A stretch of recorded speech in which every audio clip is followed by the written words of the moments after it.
Beneath Minnesota's lakes and forests lies a forgotten world, older than written history, stranger than myth, and still defiantly unsolved. Petroglyphs that speak in riddles, mounds that refuse to name their dead, sacred stones, vanished megafauna, and floods so massive they carved entire valleys overnight. For every answer, two more questions rise like ghosts from the soil. So tonight, forget the textbooks.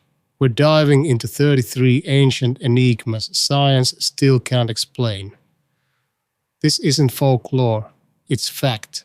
Just the kind that refuses to behave. Welcome to Minnesota Pre-Flood Mysteries. Let's begin. Before we descend any deeper, hit that subscribe button so you don't miss the next 2 hours of unsolved history. While you're at it, drop a comment. Where are you watching from and what time is it right now? Midnight in Minneapolis, dawn in Denmark. We want to know who's out there walking with us through the shadows of the past. 1. Jeffers Petroglyphs, overall meaning and span. The prairie is loud in a quiet way. Wind flattens the grass with the same rhythm it used 1,000 years ago. Crickets argue about territory. Somewhere out of view, a coyote changes his mind. And in the middle of all this undisturbed noise lies 650 feet of exposed Sioux quartzite, pink, ancient, and stubbornly unwilling to forget. Here, in southwestern Minnesota, just above the thin seam where soil meets stone, more than 5,000 figures have been carved into bedrock over what some believe could be as much as 7,000 years. The Jeffers Petroglyphs aren't just markings, they're a landscape of memory. Some of the figures are easily recognizable. Atlatls, bison, turtles, thunderbirds, humans with spears, and human-like things without them. Others are so worn down that they seem to dissolve back into the rock, like thoughts halfway through being thought. The carvings vary wildly in depth, age, and style, layered one atop another like some communal notebook passed down over millennia. This wasn't just a single message etched once and forgotten. This was a recurring conversation, held in stone across generations, by people we still barely understand. So, what does it all mean? That's the part we're still not sure about. Archaeologists have made progress in classifying the motifs, dating the surfaces, and comparing them to known iconography from ancestral Dakota, ancestors of the Ho-Chunk, and other plains and woodland cultures. But assigning meaning is another problem entirely. Meaning, after all, is a slippery thing. It shifts depending on who's asking. Some interpret the glyphs as records of hunts, stories, or spiritual encounters. Others believe they are ceremonial maps, guides not to land but to realms beyond it. There are representations of weapons and warriors, yes, but also fertility symbols and water spirits. There's a thunderbird in full spread next to what looks suspiciously like a turtle.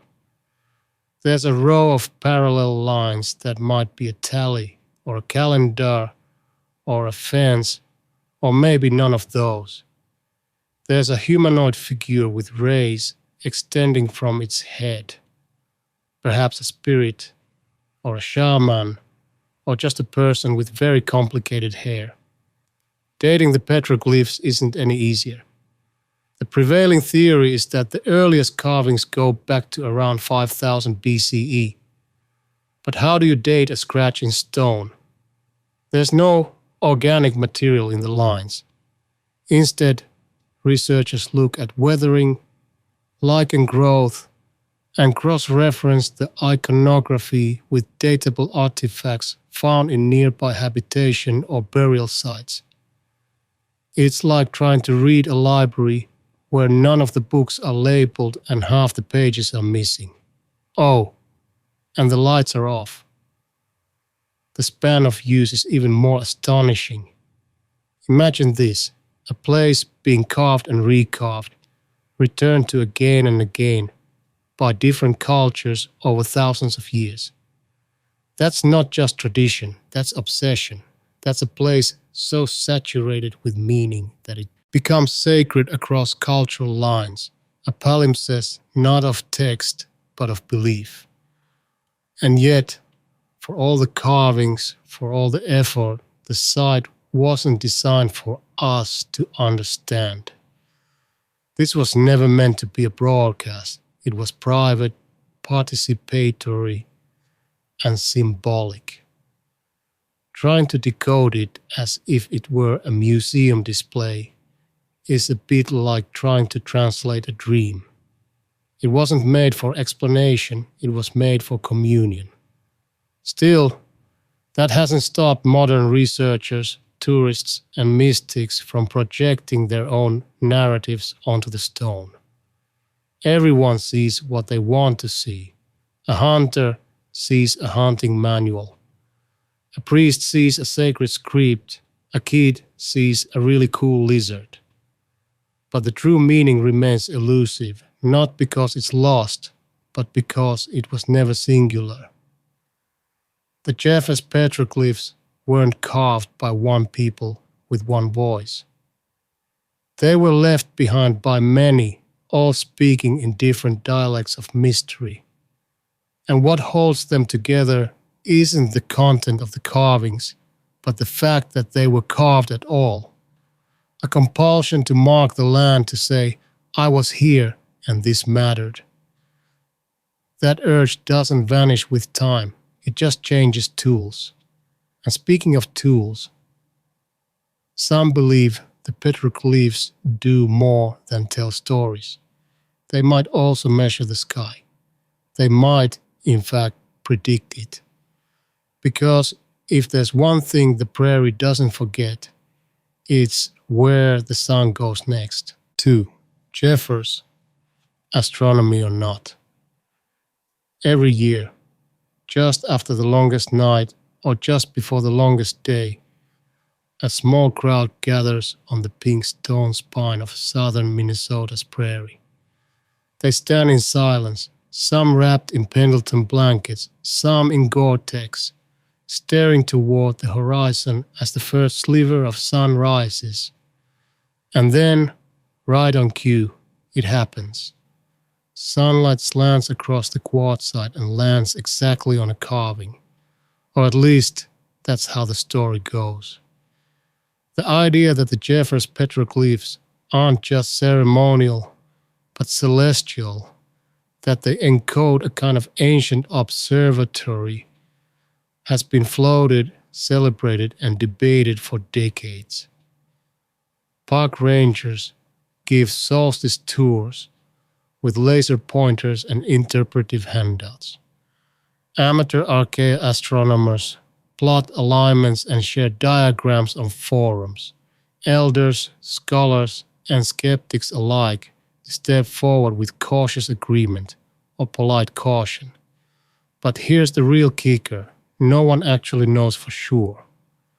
The claim is tantalizing that certain glyphs, especially those that depict thunderbirds, rays, or humanoid figures, are precisely aligned with astronomical events like solstices, equinoxes, or even lunar standstills. Some of these glyphs appear to face true east. Others are positioned near natural notches or boulders that could function as sightlines or shadow markers. The sandstone shelves around them, relatively flat and unobstructed, create a kind of stage for celestial performance. Add in the long oral traditions of indigenous star knowledge, especially among Dakota and Ojibwe cultures, and you have the makings of something big. A prehistoric sky map etched into stone, visible only when the heavens agree. There's just one problem. Stone doesn't come with footnotes. Most of the proposed alignments are circumstantial. Sure, the sun hits something on the solstice, but the sun hits a lot of things on the solstice. The prairie is wide, the light is long, and the human brain is particularly good at connecting dots that may or may not be part of the same picture. Some researchers argue that what we're seeing is confirmation bias dressed up as discovery. After all, if you draw enough lines on a map, some of them will intersect.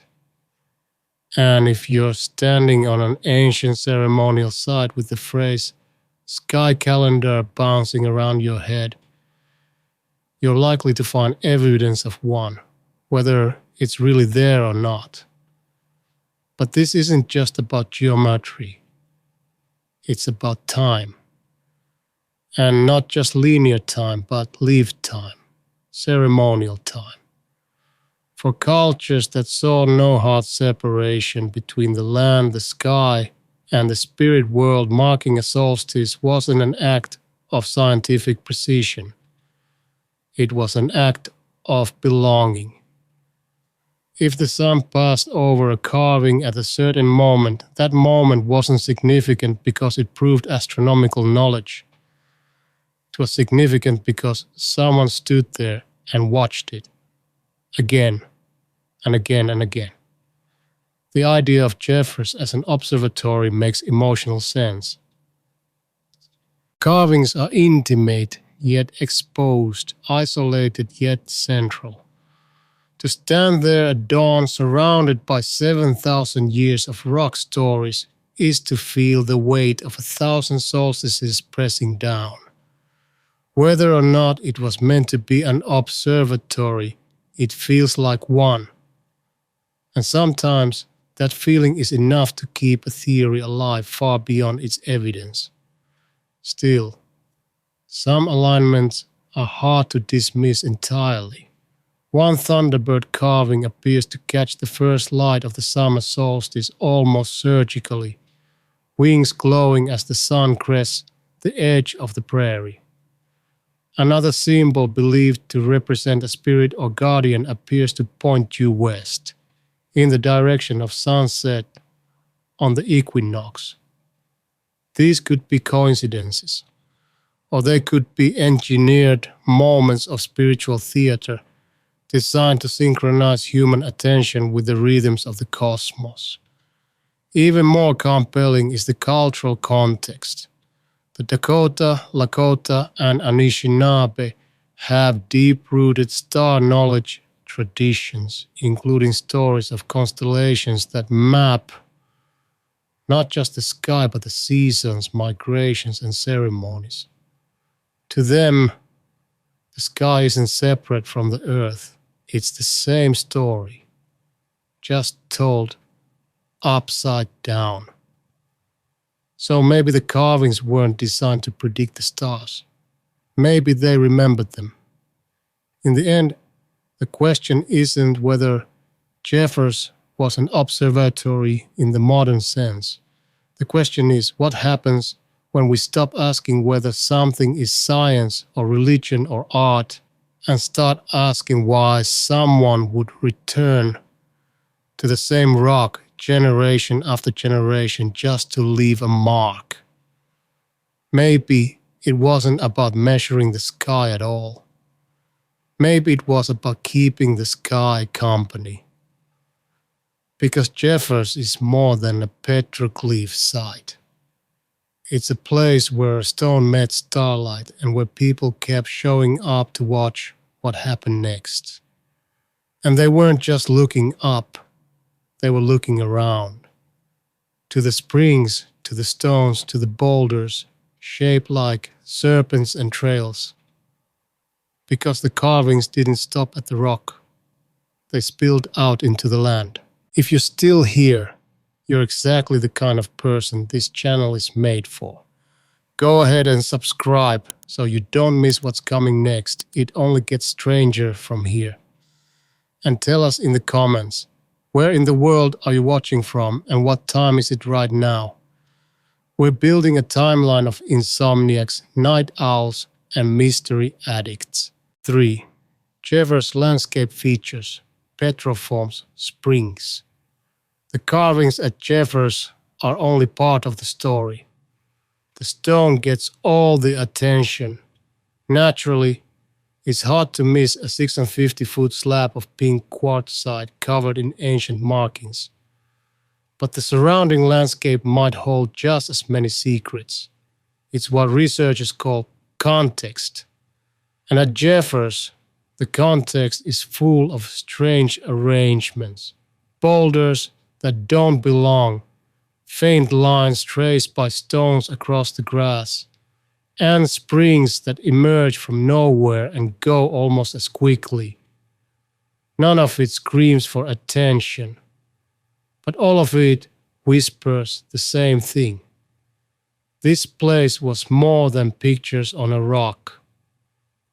Petroforms, patterns made from stones, usually laid flat on the ground, are often overshadowed by the more dramatic petroglyphs.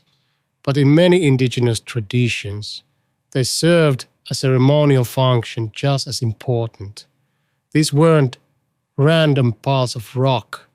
They were messages or maps or invitations. And at Jeffers, some of them still linger. You can walk the trail near the main carving site and find outlines of circles, lines that point to the horizon, or clusters that seem to indicate a path. The problem is, prairie grass is hungry. It grows tall, falls over, and hides almost everything. Time doesn't erode petroforms so much as it buries them. Slowly, politely, without making a scene. What archaeologists can identify now is likely just a fraction of what once existed. And because no one documented them properly before European settlement, when the bison still ran thick and the trails weren't yet roads, most of the larger ceremonial layout has vanished into the soil. Still, a few features have survived, not because of human effort, but because the prairie decided to leave them be. Large boulders, known in some oral traditions as grandfather stones, stand at the edge of the quartzite ridge. They seem ordinary at first, but their placement is suspicious. A few align with sunrise points. Others sit like sentinels marking invisible boundaries. One, not far from the carvings themselves, has a deep basin worn into its surface, like a bowl or a hollowed-out eye. Then there are the springs. Jeffers has long been known as a water site, though it doesn't always look like one. The quartzite is hard, almost impermeable, yet water trickles out in places, especially during seasonal changes, forming ephemeral streams and seeps. For ancient visitors, these would have been more than convenient. In indigenous cosmology, water isn't just a resource. It's a relative, a spirit, a path, a mirror between worlds. Petroglyph panel next to a spring isn't just a scene. It's a conversation with the land, with the ancestors, with whatever lies beneath. That's what makes Jeffers so difficult to explain with any single theory. It's not just carvings. It's not just astronomy. It's not just landscape. It's all of those at once. A three-dimensional ritual map designed to be walked, remembered, felt, not decoded, lived. And perhaps most disturbingly, we've barely scratched the surface. Satellite imagery and ground-penetrating radar suggest more features lie underground. Stone circles, ancient fire pits, possibly even burial markers long forgotten beneath the sod. What we think of as Jeffers today might just be the tip of a vast ceremonial iceberg, a public square for the sacred that stretched beyond anything we can currently fence off and interpret with trail signage, which raises an uncomfortable question. How much have we missed? What meanings have we paved over, plowed under, or simply overlooked because they didn't fit our expectations of what ancient culture should look like? Because out here, the carvings may have told the stories, but the land set the stage. And if you follow those quiet clues, stones that don't belong, water that flows from rock, alignments you can only see at dawn, eventually they lead you to other stories, ones not carved into stone, but painted onto cliffs in red ochre. Stories that float over lakes instead of anchoring into quartzite. Stories that don't speak from the rock, but from the trees above it. 4. Hegman Lake pictographs, age and purpose. There's a hush over Hegman Lake that doesn't belong to the wind. Paddle out early enough, before the loons complain and the mist burns off, and the water turns to glass. The boundary waters don't need permission to be mystical. They just are. Trees lean in like they're listening. Granite rises straight out of the lake like a cathedral wall. And halfway up that wall, in a shade of red that never quite fades, you'll find a scene someone painted at least half a millennium ago. A moose. A human figure with outstretched arms. A pair of canoes, one seemingly mid-portage. Lines that suggest movement or maybe intention. These are the Hegman Lake pictographs, some of the most iconic, best preserved, and least understood ancient artworks in Minnesota. They're not etched like the Jeffers petroglyphs. They're painted likely using red ochre mixed with animal fat or fish oil. No one's sure what brush was used. Fingers, probably. Or chewed sticks. Whatever was available, really. Longevity wasn't the goal. Meaning was. And yet, the paint has lasted centuries longer than anyone could have guessed. So how old are they exactly? Conservative estimates place them at around 500 to 1,000 years old, probably painted by ancestors of the Ojibwe people who have inhabited the region for centuries. Some suggest they could be older, possibly reaching back to the late woodland period. But because ochre contains no organic material, it can't be carbon dated directly. Researchers have to rely on stylistic comparison, stratigraphy, and weathering, like trying to guess the age of a whisper from the echo it left behind. Still, the scene feels deliberate, balanced, even choreographed. This wasn't casual graffiti. The moose is painted in profile, unmistakably large and calm. The canoes are precise, each one clearly paddled by a team. The human figure has arms extended almost in offering, or surrender, or worship, or maybe they're just waving. That's the problem. The more clearly these images are rendered, the more room they leave for interpretation.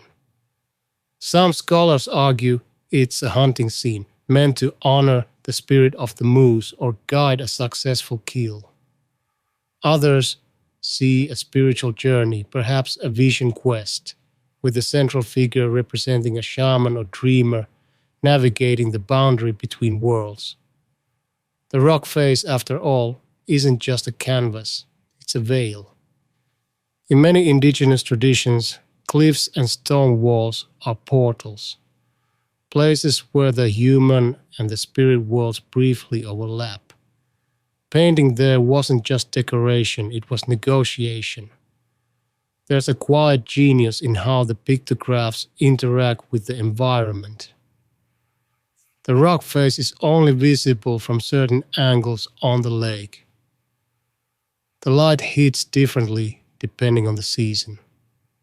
In winter, when snow covers everything and the lake freezes solid, the figures appear almost to hover, floating in the white void like memories too stubborn to disappear. This was a place meant to be encountered, not stumbled upon but sought. You had to paddle here, find the exact wall, and look up at just the right moment. Which raises the question, who were these images for? Were they meant to be seen by others, or were they left behind for the spirits, the ancestors, or the lake itself? No one knows for sure. And maybe that's the point. Some knowledge wasn't meant to be preserved, only performed. The act of painting may have been the real ceremony, not the image that remains, but the intention behind it. A moment captured not to teach, but to transmit. Some blend of reverence, memory, and presence frozen in red against the stone. And yet, if you look closely, one figure seems to reach toward the stars, arms stretched high, as if catching something invisible in the sky. Which brings us to another mystery. Because according to some, these paintings don't just speak to the lake, they point beyond it, into constellations mapped long before anyone thought to call them Orion. 5. Hegman pictographs, star map hypothesis. It's one thing to paint a moose on a cliff. It's another to suggest that moose was placed there to mirror the stars. But that's exactly what some believe the Hegman Lake pictographs are doing. Not just depicting earthly scenes, but mapping the sky above. And not just any sky, but the indigenous sky. A sky full of constellations you won't find in Greco-Roman charts. A sky of bears and serpents, fisher cats and thunderbirds. A sky alive with story. The idea didn't come from nowhere. In fact, it came from Carl Goldboy, an Ojibwe artist, scholar, and cultural educator who grew up hearing stories that placed the stars within reach. He wasn't looking for Western astronomy in the Hegman figures. He was looking for something older, something closer. A worldview in which the sky was not a distant map, but an active participant in daily life. Garboy proposed that the Hegman panel, particularly the central human figure with arms outstretched, corresponded to Wintermaker, a traditional Ojibwe constellation roughly aligned with what Western astronomers call Orion. The moose in this interpretation might represent an adjacent celestial animal. The canoes could be part of a larger story path in the sky, where seasonal change, migration, and ceremony are reflected in the movement of the stars. It sounds poetic, but it's also deeply practical. For the Ojibwe and other Anishinaabe peoples, the sky wasn't just metaphor, it was schedule. The stars told when to harvest wild rice, when to set fish traps, when to prepare for winter. Wintermaker marked the onset of the cold season when it rose in the night sky, and when it disappeared, spring followed, These weren't abstract associations. They were survival mechanisms. The stars didn't just twinkle. They spoke. So could the Hegman pictographs really be a star map? In support of this theory, Go Boy and others have noted the spatial orientation of the figures, how they line up in suggestive patterns, how the raised arms of the central figure mirror the pose of Orion's belt, how the composition as a whole mimics celestial groupings rather than terrestrial scenes. It's not proof, but it's compelling, especially when paired with oral traditions that speak of sky trails and constellations with names like Fisher and Nana Bosho. Stories passed down long before telescopes and textbooks. National park interpreters have even begun incorporating this reading into educational materials. It's an example of indigenous science being taken seriously, of cultural astronomy re-entering the conversation from which it was long excluded. The pictographs in this light become less mysterious, not because their secrets are unlocked, but because they're allowed to speak in their own language. Of course, not everyone agrees. Some archaeologists remain skeptical, citing the lack of direct ethnographic evidence linking specific figures to specific constellations. They warn against overinterpretation, of drawing too many lines between dots, of seeing patterns where none were intended. After all, the figures could represent myths, dreams, memories, or even hallucinations. Not every painting is a map, but then again, the stars are the oldest map we have. And for cultures rooted in oral storytelling, sky stories were never separate from land stories. They were two halves of the same sentence. So maybe that's what the Hegman panel really is. A sentence left incomplete mid-thought. A story begun in stone and finished in the sky. A reminder that the past isn't just behind us. It's above us, moving in slow arcs, returning each season with another piece of the message. And if a cliff face in the North Woods can function as a canvas for star knowledge, then what else, what other sides, what other stones might be speaking in cosmic dialects we've only just begun to translate? Because sometimes what looks like a hunting scene is actually a calendar. Sometimes a moose is more than a moose. And sometimes the trail of stones doesn't lead across the land, it leads up. 6. Knife Lake Siltstone, BWCA. Quarrying. How big was the operation? Up in the boundary waters, where land and lake blur into each other, like old memory, there are stones that flake just right. Knife Lake Siltstone, tough, fine-grained, dark as a storm front, was one of the most prized tool stones in ancient Minnesota. For thousands of years, people chipped it into projectile points, knives, scrapers, and drills. And not just here. This material turns up across the Border Lakes region, scattered in caches and middens miles from its source, far from Knife Lake itself. But here's the strange part. For all the artifacts we've found, the actual quarries, the places where this stone was pulled from the earth, remain elusive. We know they existed. We know the tools were made. What we don't know is just how big the operation was. How many people were involved? How often they returned? How much of the land was reshaped to keep that supply flowing? In short, we've got the blades. We're still looking for the factory. Siltstone like this doesn't lie around in helpful piles.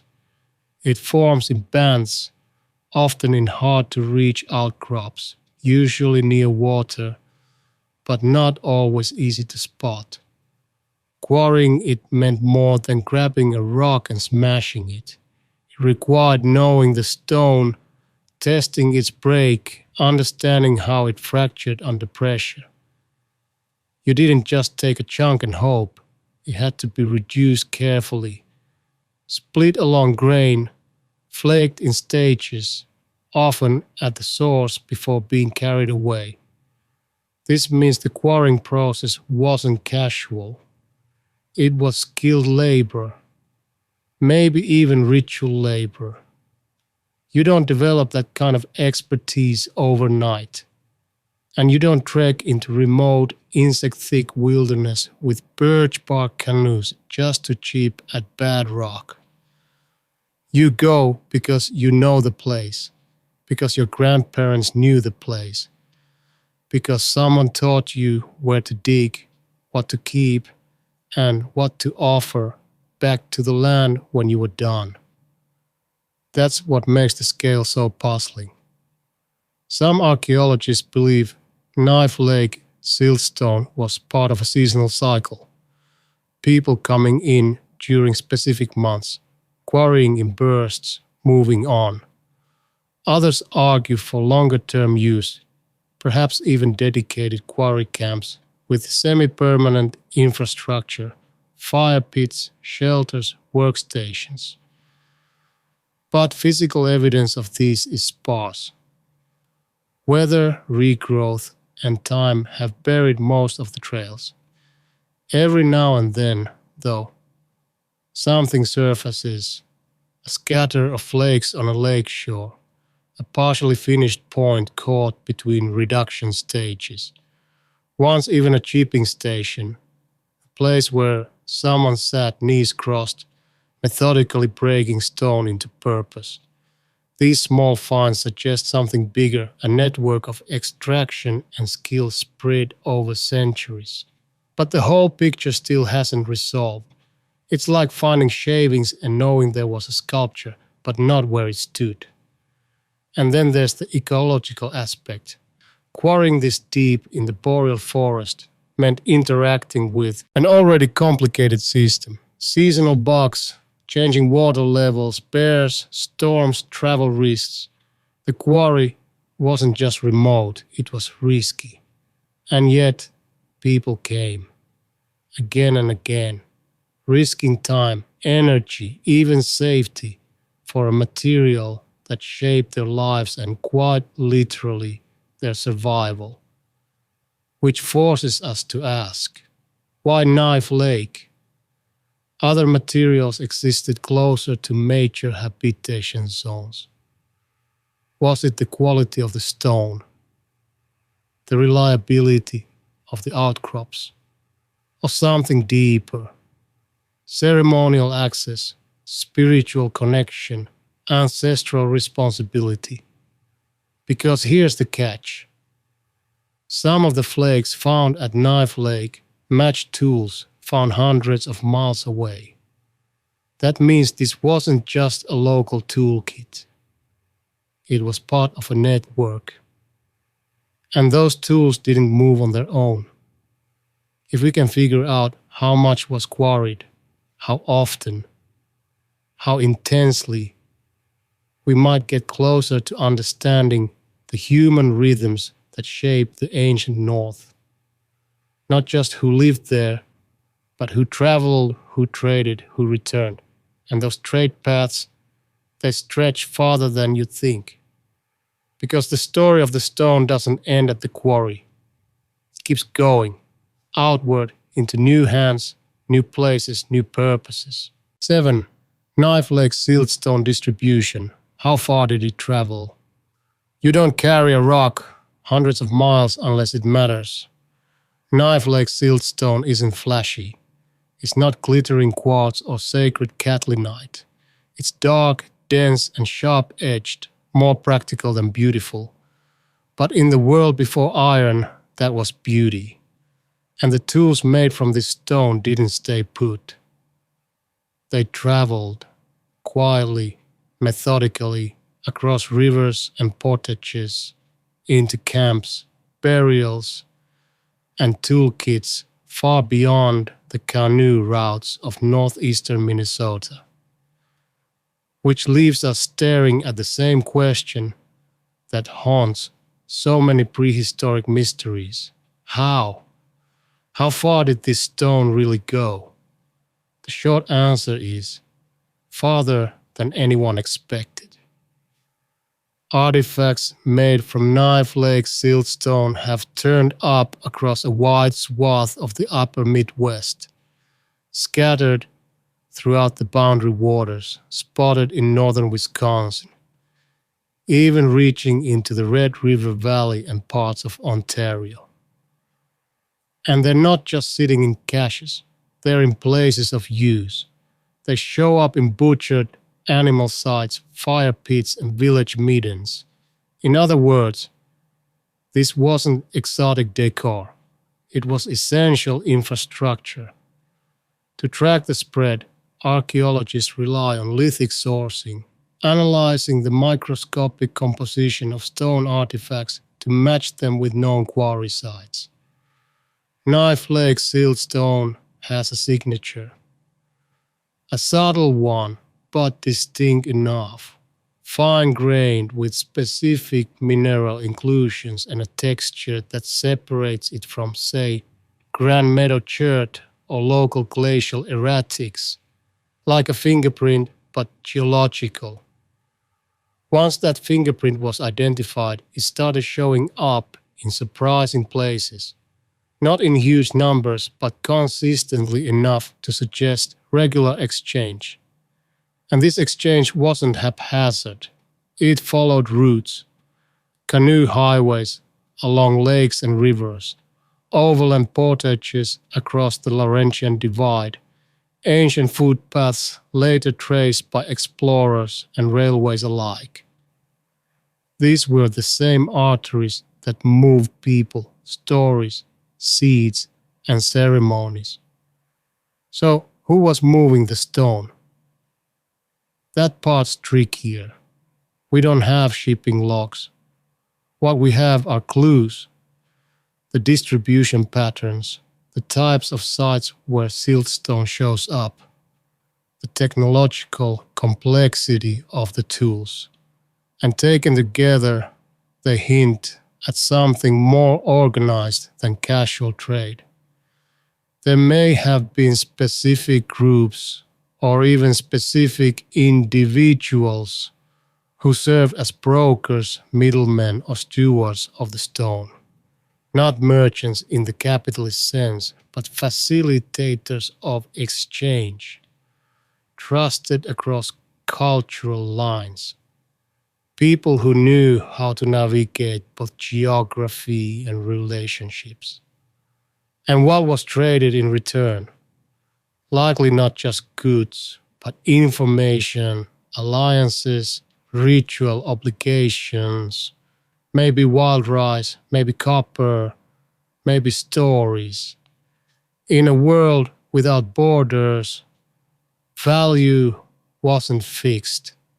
It was negotiated, which makes the stone more than a tool.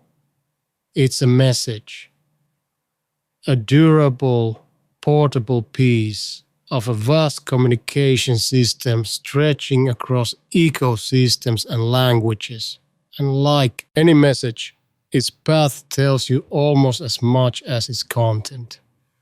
The farthest confirmed artifact made from Knife Lake Siltstone was found nearly 300 miles from its source. That's a conservative figure. Some believe it traveled farther. The routes weren't straight, and the hand-to-hand movement over generations makes it nearly impossible to track every step. But the reach is undeniable.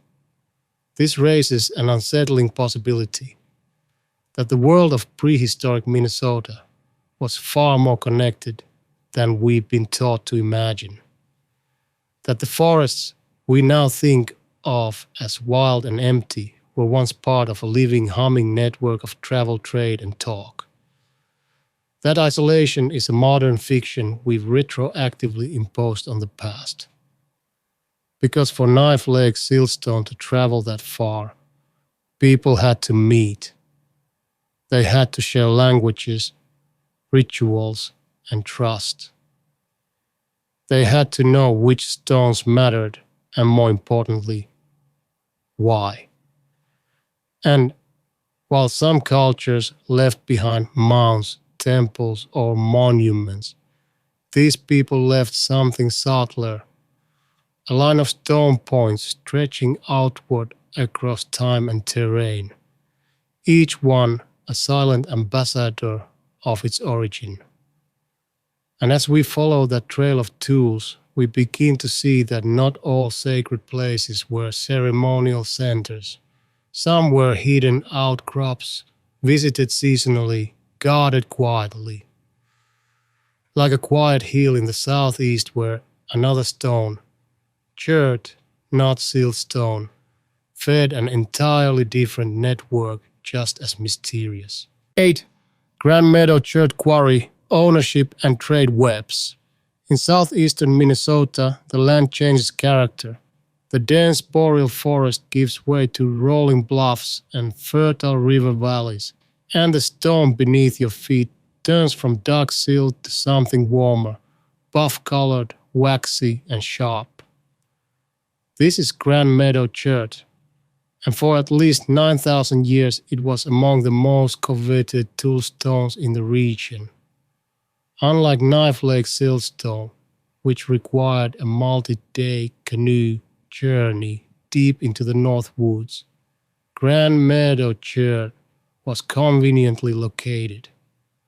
The largest known quarry lies in today's Mower County, tucked beneath farm fields and oak savanna. But the material itself, bright, workable, almost classy, traveled far, and not just across from Minnesota. Points made from Grand Meadow Chert have been found in Iowa, Wisconsin, the Dakotas, and even Manitoba. This raises the question, who controlled it? The quarry itself spans at least 30 acres with signs of extraction stretching back thousands of years. Test excavations have revealed massive flake piles, unfinished bifaces and hammerstones, indicators of repeated large-scale production. This wasn't an opportunistic dig, it was an industry. Not in the modern sense of machines and payrolls, but in the social sense, an operation embedded in the rhythms of community, ritual, and long-distance relationship. Ownership in this context wasn't likely about fences or titles. It was about lineage. Access may have been regulated by kinship, clan, or spiritual responsibility. A group didn't just have a quarry, they belonged to it. They inherited its care. And if you wanted stone, you didn't just take it. You asked, or traded, or married in. There's evidence that the chert was removed in stages. First, large nodules would be struck from the bedrock or collected from glacial deposits. Then they'd be roughly shaped on site into blanks or preforms to reduce transport weight. The fine finishing, the sharpening and resharpening often happened elsewhere, which means the tools themselves don't always carry the full story. They're only the final line in a much longer script. And it was a script shared widely. Some archaeologists believe Grand Meadow Chert was a kind of prestige material, valuable not just for its utility, but for its symbolic associations. Its brightness, durability, and consistency made it desirable for both daily use and ceremonial offerings. Points made from it have been found in burials, caches, and ritual contexts. This wasn't throwaway stone, it meant something. Which brings us to the web. The presence of Grand Meadow chert in distant sites suggests a dense network of exchange, one that likely involved seasonal gatherings, intergroup alliances, and perhaps even formalized trade routes. Picture a powwow before highways, dozens of bands converging at key river crossings, bringing not just goods, but songs, partners, and stories. The chert might have moved hand to hand, or it might have moved by obligation, carried by emissaries gifted in treaties, woven into the diplomatic fabric of a mobile world. And while we tend to imagine prehistoric trade as a straight line, quarry to camp to cache, it was probably much messier, more like a spider web.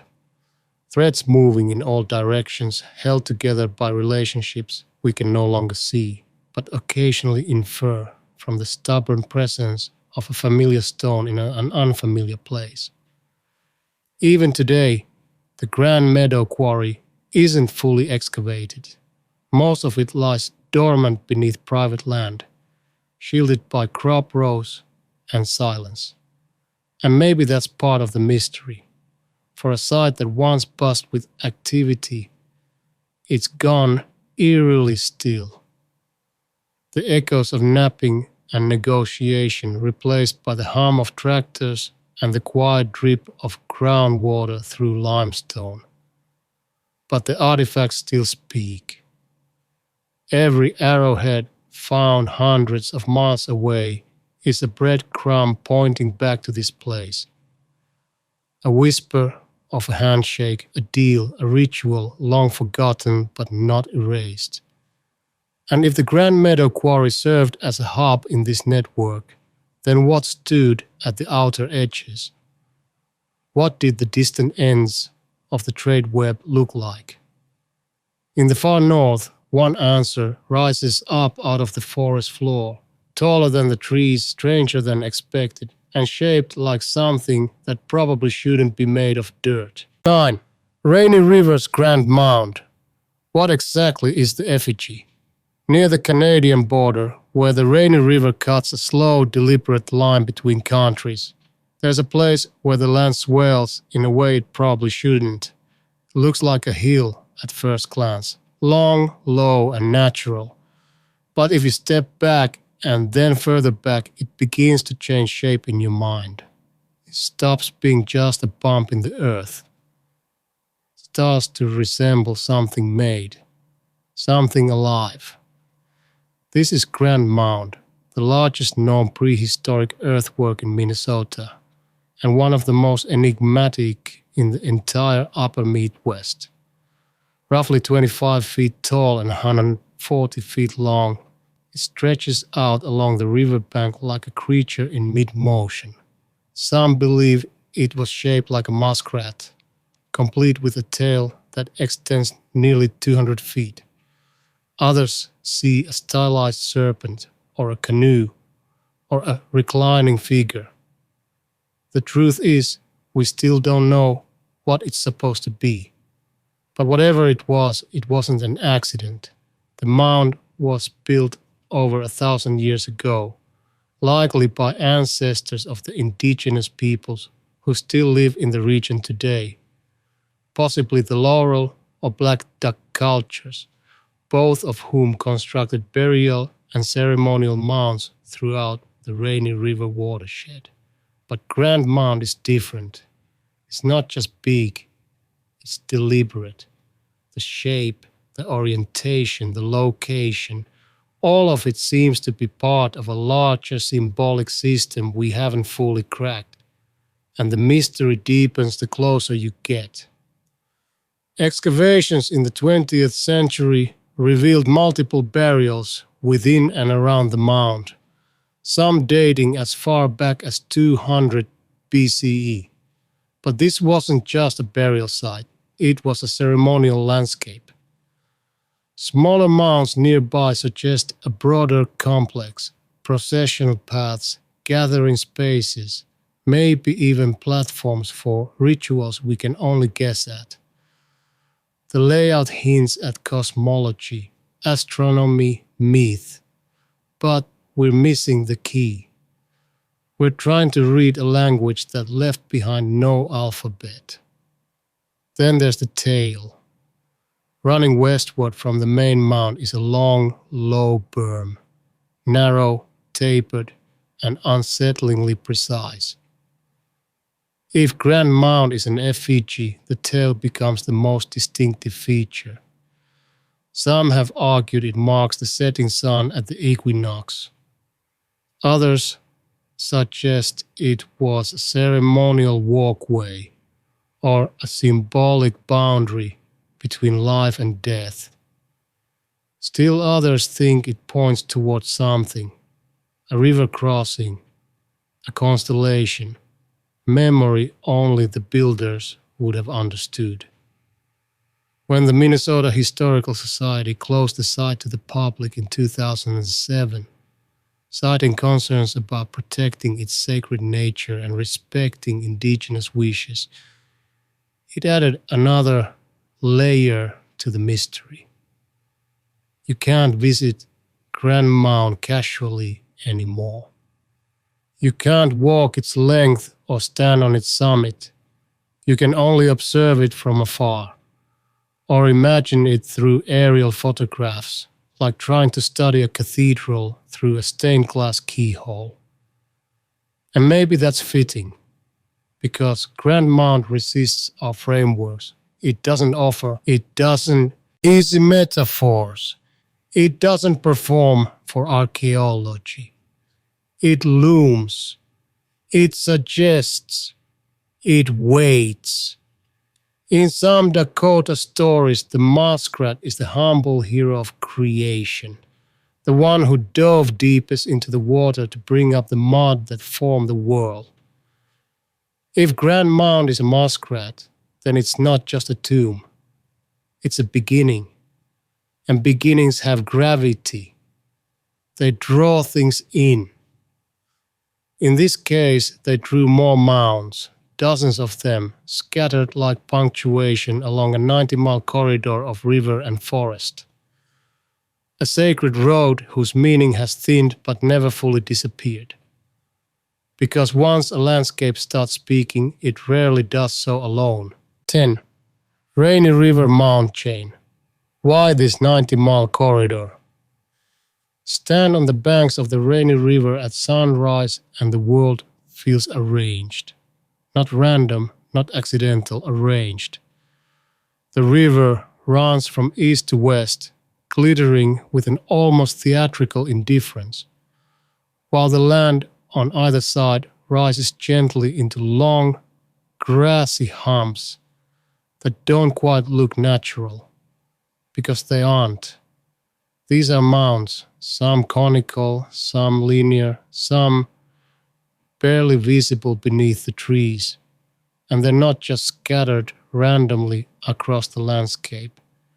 They follow the river. They form a chain, a ceremonial corridor nearly 90 miles long. It's not the length that haunts researchers. It's the consistency. From the massive Grand Mound near the river's midpoint to smaller earthworks upstream and downstream, the same pattern repeats. Mounds placed near fisheries, mounds near ancient villages, mounds aligned with views of the river like it was some kind of sacred spine. It's as if the Rainy River wasn't just a waterway. It was a ceremonial highway. And someone or some culture invested generations into shaping its banks. But to what end? The answer isn't simple, and it certainly isn't singular. Some of the mounds along the Rainy likely served as burial sites. Others appear more symbolic, ritual platforms or territorial markers. Some may even be alignments, pointing towards celestial events or seasonal cycles. But when viewed collectively, they hint at something bigger than individual purpose. They suggest a system, a worldview, a culture in which the river itself was the ceremony. Archaeologists link the mound building here to the Laurel culture active roughly 2,000 years ago, and later to Black Duck and Selkirk groups. These people weren't empire builders. They didn't leave cities or fortresses, but they left something arguably more complex, a ceremonial landscape stitched together by water, stone, and memory. A network of meaning embedded in the land so subtly that it was almost erased by the colonial frontier. And would have been, if not for the stubborn geometry of those mounds. The question remains, why this river? Why this corridor? Geographically, the Rainy River makes sense. It connects the interior lakes of Minnesota and Ontario with Lake of the Woods and the Winnipeg River system. In the pre-modern world, it was a major artery of movement, trade, and communication. But mound building isn't about logistics, it's about cosmology. You don't spend generations hauling soil into shape just because the fishing's good. You do it because something called for it. Some researchers propose that the 90-mile stretch functioned as a pilgrimage route, a spiritual map that guided travelers through stages of ceremonial life. Each mound could represent a stopping point, a lesson, a ritual. Others suggest the mounds marked boundaries between tribal groups, spiritual toll gates, so to speak, where offerings or respect had to be shown before moving on. Then there's the theory that the river itself was a metaphor for life and death, a current that mirrored the soul's journey. The mounds in this reading become punctuation marks along the soul's passage, stops along the way, reminders that the journey was always part of the destination. The truth, predictably, is somewhere in the mix. What's certain is this. The density of mounds along the Rainy River is unlike almost anywhere else in Minnesota. And yet, they remain understudied, underprotected, and in many cases unrecognized. Some have been plowed under. Others sit in backyards, mistaken for natural rises. A few remain in parkland, lonely and half-interpreted. The corridor survives, but the language it spoke is fractured. And yet, fragments still surface, fishing weirs, flint flakes, charred sturgeon bones, remnants of seasonal camps tied to the mounds, not just spatially, but spiritually. Because here, along this ancient river road, people didn't just bury their dead, they gathered, they feasted, they fished, especially for one fish in particular, the one that lived longer than memory, the one you could wrestle from the river with skill, ceremony, and no small amount of reverence. 11. Sturgeon fishing complexes on the Rainy, organization and seasonality. The sturgeon in the Rainy River are older than most of our institutions. Some of them, even now, may be over 100 years old. Prehistoric creatures in modern water, cruising through silt and memory like they never noticed history happen. To the ancient peoples who lived along this river, the sturgeon wasn't just food, it was infrastructure, it was ceremony, it was strategy shaped by season, place, and cooperation. And the systems they built around this fish were so complex, they still haven't been fully mapped. Along the Rainy River corridor, especially near the great mound sites, archaeologists have found the subtle ghostly traces of ancient fishing complexes, arrangements of boulders in shallow water, believed to be remnants of Sturgeon weirs, clusters of fire-cracked rock where fish were likely processed, seasonal campsites with tools, ceramics, and bones piled in medians now partially grown over by trees. This wasn't fishing with a line and a prayer. It was organized, large-scale harvesting, likely involving entire communities, and it wasn't year-round. Sturgeon don't play by human schedules. They spawn in early spring, when the water warms just enough and the current moves just right. And that's when the people came too. Every spring, ancient communities would gather at key choke points along the rainy, narrow channels, rocky shallows, eddies that concentrated fish in predictable numbers. They'd set up camp, repair gear, renew social ties, and prepare for the harvest. The Sturgeon Run became more than a food event. It was a social ritual, a calendar anchor, a reason to come home. The fish were caught using weirs, stone barriers that subtly guided fish into enclosures where they could be speared, netted, or clubbed. Some of these structures are still detectable underwater, barely visible to the casual eye, but unmistakable from above or with sonar imaging. Others are inferred from site layout and artifact distribution. In either case, the logistics are striking. You don't build a weir overnight. You build it because you know the river. You build it because your grandmother taught you where the fish would be before the ice was even gone. Processing the fish was its own endeavor. Sturgeon are massive, armored, and rich in meat and oil. They had to be cleaned, dried, smoked, and possibly rendered for grease. The remains found in archaeological sites suggest this wasn't subsistence scale, it was surplus. Sturgeon was being stored, preserved, maybe even traded.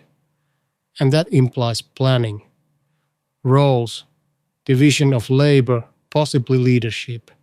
But perhaps the most overlooked piece of this system is the ceremonial one. In many indigenous cultures, the sturgeon is a respected figure, powerful, ancient, tied to deep water and long memory. Catching one was not just an act of economy. It was a transaction with the spirit world. Offerings were made, protocols followed. You didn't take without giving, and you certainly didn't waste. Yet despite all this evidence, much of the sturgeon complex along the Rainy remains theoretical. We have the bones, the boulders, the campsites, but the full system, the relationships, the rules, the meanings have mostly dissolved, like mist off the river. What's left are fragments of a machine that once ran so smoothly we forgot it was a machine at all. And the timing of it all, the seasonal precision, the migratory logic, suggests a society deeply tuned to its environment, not just living in the land, but with it. Moving when the fish moved, building when the water dropped, celebrating when the river gave back. And when the river changed, so did they. Because not every mound was built in the wilderness.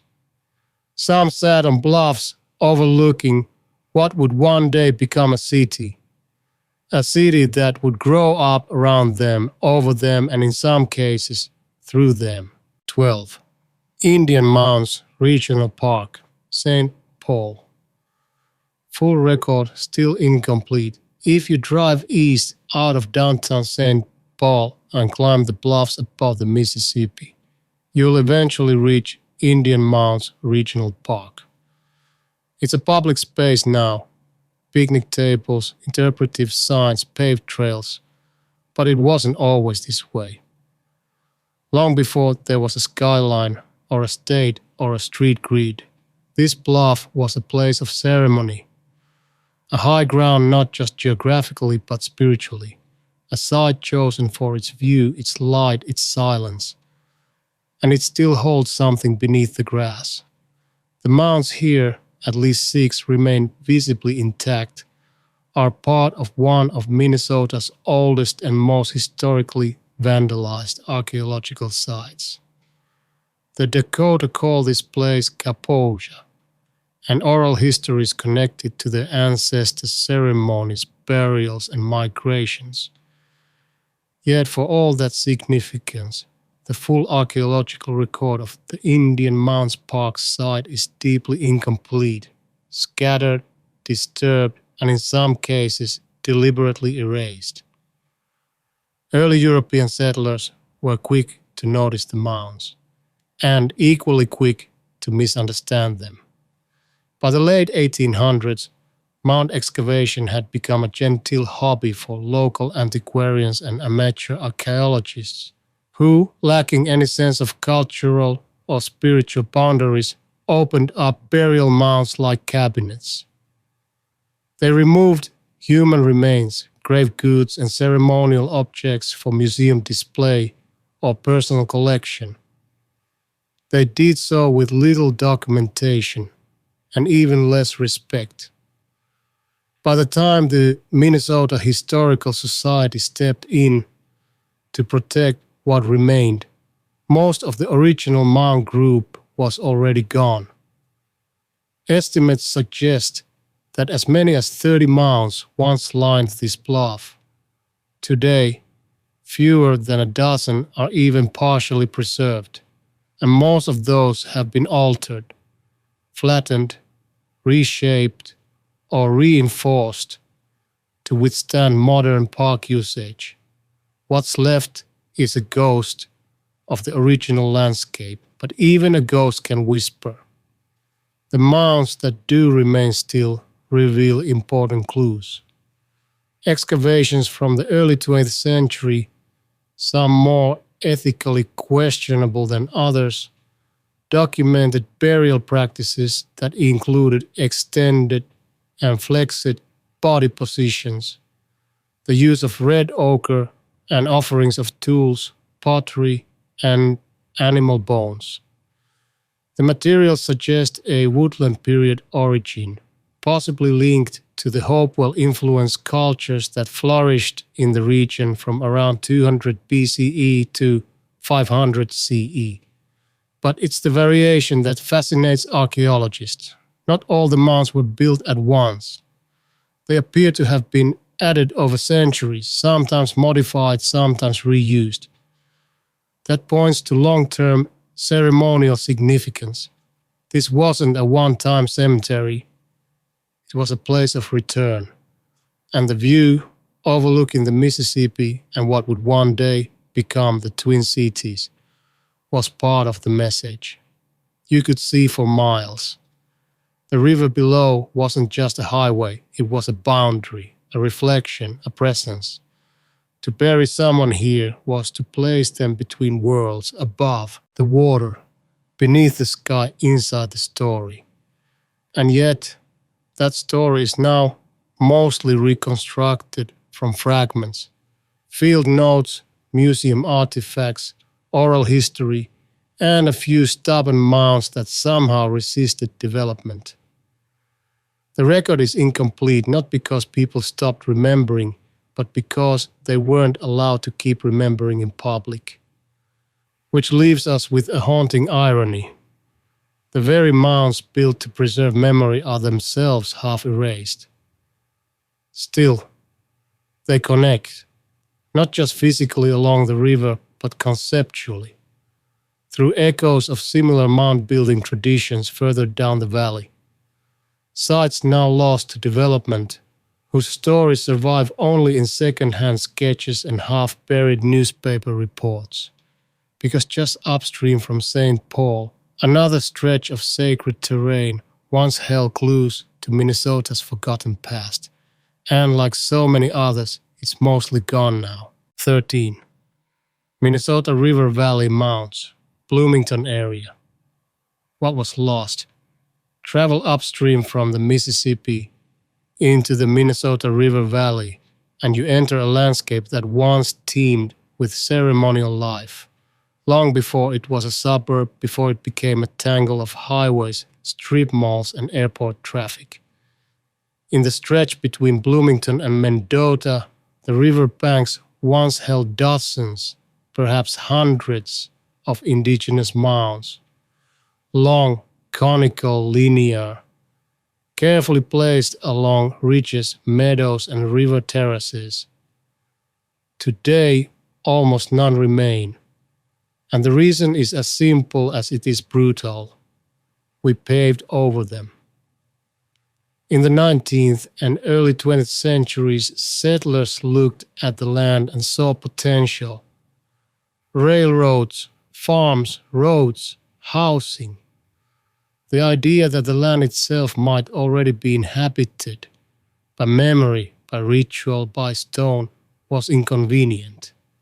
So it was ignored, and in the process, some of the oldest sacred landscapes in Minnesota were leveled without documentation, bulldozed before they could even be catalogued. There were no laws then to stop it, no preservation boards, just progress in its most short-sighted form. What we know now about the mounds of the Minnesota River Valley comes mostly from scraps, the journals of amateur surveyors, vague 19th century maps, a few early photographs, and oral traditions that endured despite everything working against them. And those fragments tell us just enough to know how much we've lost. Many of the mounds in this area were built by woodland cultures, ancestors of today's Dakota and other indigenous nations, between 500 BCE and 1000 CE. Like their cousins along the Mississippi and rainy rivers, these people use mounds for burial, ceremony, territorial marking, and spiritual alignment. But unlike the more famous sites at Indian Mounds Park or Grand Mound, the Minnesota River Mounds were poorly studied before their destruction. In the Bloomington area specifically, early maps from the 1800s recorded clusters of mounds along the river bluffs, especially near present-day Mara Park and 9 Mile Creek. One observer described linear mounds stretching like ribs across a ridge. Another noted small round mounds in pairs, which some researchers believe may have marked family groupings or dual ceremonial roles. A few contained burial remains. Others seemed empty, possibly symbolic, possibly cenotaphs. But the records are frustratingly vague, hand-drawn, often speculative, and filtered through colonial misunderstanding. What's especially striking is the density. This wasn't a scattering of occasional burials, it was a complex. A coordinated ceremonial landscape tied to the rhythms of the river, with trails likely connecting mound groups, camps, and gathering spots. A sacred zone, hiding in plain sight. Today, there are almost no visible signs of this. Development in the post-war boom years wiped clean the surfaces of the bluffs. Parking lots were poured, foundations dug, and the subtle rises in the land that once held spiritual meaning became meaningless terrain for zoning committees. Even the few mounds that might survive are undocumented, labeled vaguely as possible features on archaeological surveys, their true significance buried deeper than most construction crews are willing to dig. Still, memory lingers. Local Dakota communities continue to speak of the river valley as a place of power. The songs may no longer echo from the bluffs, but the stories do. And sometimes construction projects accidentally unearth a hint, a stone tool, a burial remnant, a layer of earth darkened by ancient fire. When that happens, there's a moment of pause, a flicker of recognition, and then, often, the land is sealed back up and left undisturbed. The loss here isn't just archaeological, it's philosophical. A full ceremonial system once unfolded in this valley, connected to the stars, the seasons, and the spirits. And we've reduced it to footnotes and forgotten park names. But not all sacred geometry has been erased. A few hours southwest, on a quartzite ridge near the Iowa border, another set of ancient alignments still lies quietly in the sun, watching, waiting, maybe marking time itself. 14. Blue Mounds State Park rock alignment, calendar, Bison Drive, or something else. On the southwestern edge of Minnesota, where prairie turns to sky with barely a warning, there's a quartzite cliff that runs straight as a blade for nearly a mile. It rises out of the land like the spine of some long-dead creature, weathered pink and older than most mountains east of the Rockies. This is Blue Mounds, and if you hike the ridge top just far enough, you'll find a line of boulders arranged across the prairie, stretching east to west in a way that doesn't feel accidental. No signs pointed out, no fences guard it. The boulders lie half buried in the grass, worn down and quiet. But they form a straight line, a deliberate one, a line that, according to some researchers and tribal oral traditions, might align with the solstices. Others think it might have been part of a bison hunting strategy. Stones use it to funnel animals toward a cliffside fall. Some suggest it's both. Others, neither. Like so many features from Minnesota's deep past, the rock alignment at Blue Mounds refuses to sit still inside a single interpretation. Let's start with the calendar hypothesis.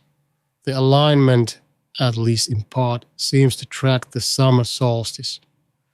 When the sun rises on the longest day of the year, it appears to come up in line with the stones.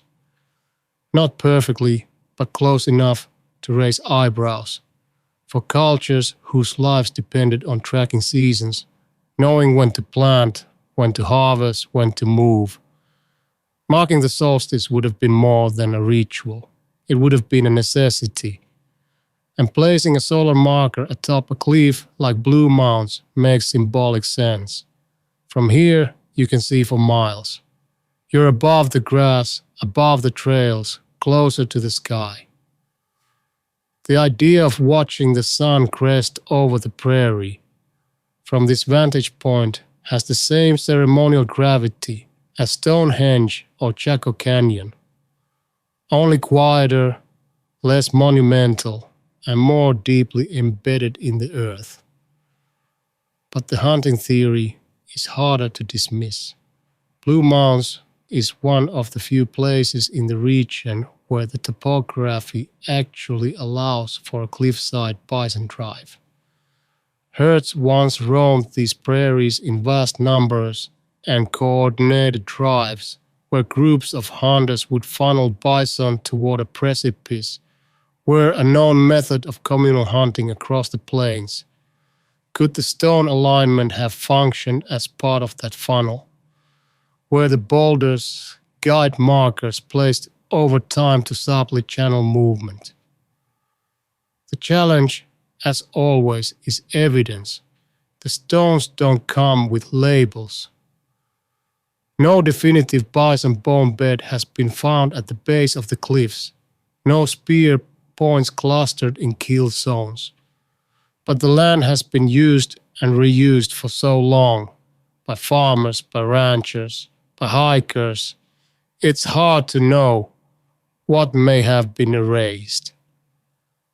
And then there's the possibility that both theories are true, or neither, that the alignment served different functions over time. First as a practical hunting tool, later adapted for ceremonial or calendrical use, or perhaps the alignment was symbolic from the start. A line drawn not to catch animals or light but attention, a reminder to look up and to mark time, to remember. Indigenous oral histories speak of places like this as medicine places, where a sky and land touch, where knowledge is stored in the terrain itself. If so, the stones may have encoded more than seasonal data. They may have taught through story, through position, through presence. Today, most visitors walk right past the alignment without noticing. A few pause, fewer still ask. But the stones remain, unmoved for centuries, waiting to catch the right light or the right question. Because questions are the one thing that endure long after answers fade. And further up the Minnesota River Valley, one such question sits buried beneath layers of glacial silt and modern confusion. A human, alone, older than any town, older than any memory we've managed to keep intact. 15. Browns Valley Man, Minnesota's Paleoindian enigma. In the far western edge of Minnesota, near where the prairie gives way to Dakota hills and the Minnesota River begins to forget its glacial past, there's a shallow place, Browns Valley. Quiet, flat, and, at first glance, unremarkable. But beneath the soil, this landscape has a long memory. And in 1933, during a perfectly ordinary excavation for a perfectly ordinary road ditch, that memory decided to surface. A worker unearthed a human skeleton, nearly complete, carefully buried, and far older than anyone was expecting. Alongside the bones were two projectile points, long and fluted in the distinctive style of the Paleoindians. It was Minnesota's oldest known burial, and it shook the timeline of regional prehistory like a loose brick in a wall no one realized was fragile. The remains would become known officially and reductively as Browns Valley Man. He lived roughly 9,000 years ago, give or take a century, during a period when the last ice sheets had only recently retreated, and the ecosystem was still rebalancing itself between glacial tundra and early prairie. Minnesota wasn't farmland yet. It was raw land, dangerous, transitional, and newly habitable. Browns Valley Man's burial was deliberate. He was placed on his side in a shallow grave with tools that suggest not just utility, but intention, perhaps even ceremony. The fluted points found with him weren't broken, which implies they weren't discarded but gifted. In many indigenous traditions, tools given to the dead were meant to be used in the spirit world. And while we can't know the beliefs of people that far back, the fact that he was buried at all speaks volumes. Most humans that old, archaeologically speaking, aren't found in burials. They're scattered fragments, teeth, jawbones, stray femurs washed down creeks. But here we had a person, whole, intentional, placed in the ground by people who cared. And yet, almost immediately, the questions began to pile up. Who were his people? Paleoindians aren't a tribe, they're a category, a time period really. We associate them with Clovis and Folsom points, with megafauna hunting and high mobility, but that doesn't tell us what they believed, who they married, or where they returned to after a season of travel. The group Browns Valley man belonged to has no known name. No known descendants we can link through archaeology alone.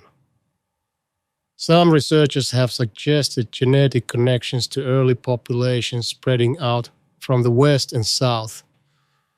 Others speculate that he may be part of a now extinct cultural lineage, one that left few traces behind, other than stone tools and distant echoes. Then there's the problem of the burial site itself. It was disturbed during excavation.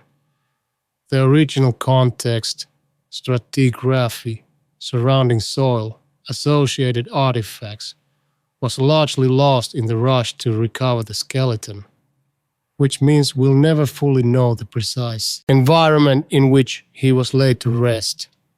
We're left with fragments of a scene we weren't supposed to witness in the first place.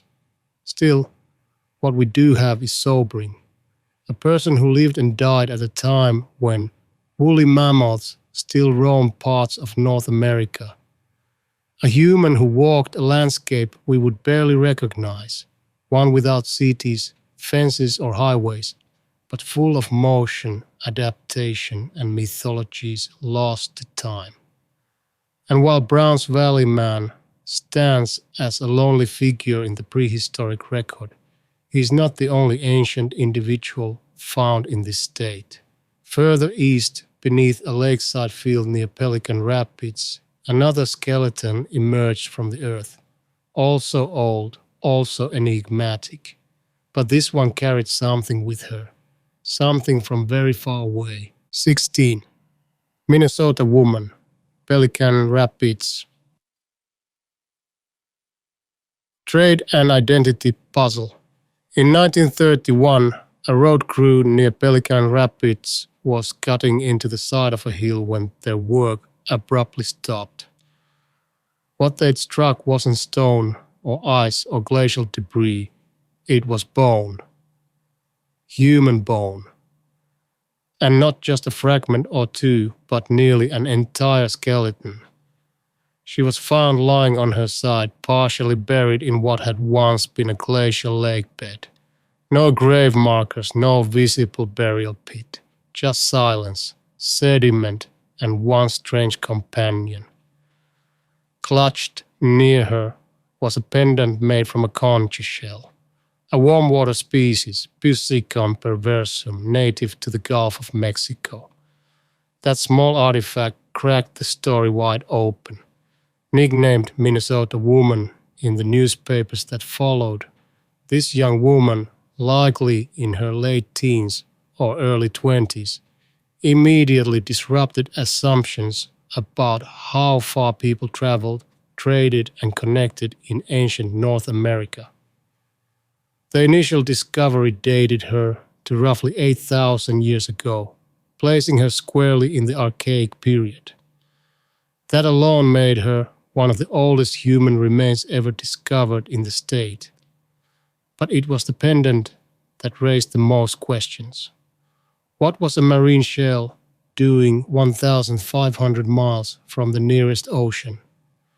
At first, some assumed it was a mistake, that the shell must have been planted or brought in later or misidentified, but analysis confirmed it as genuine.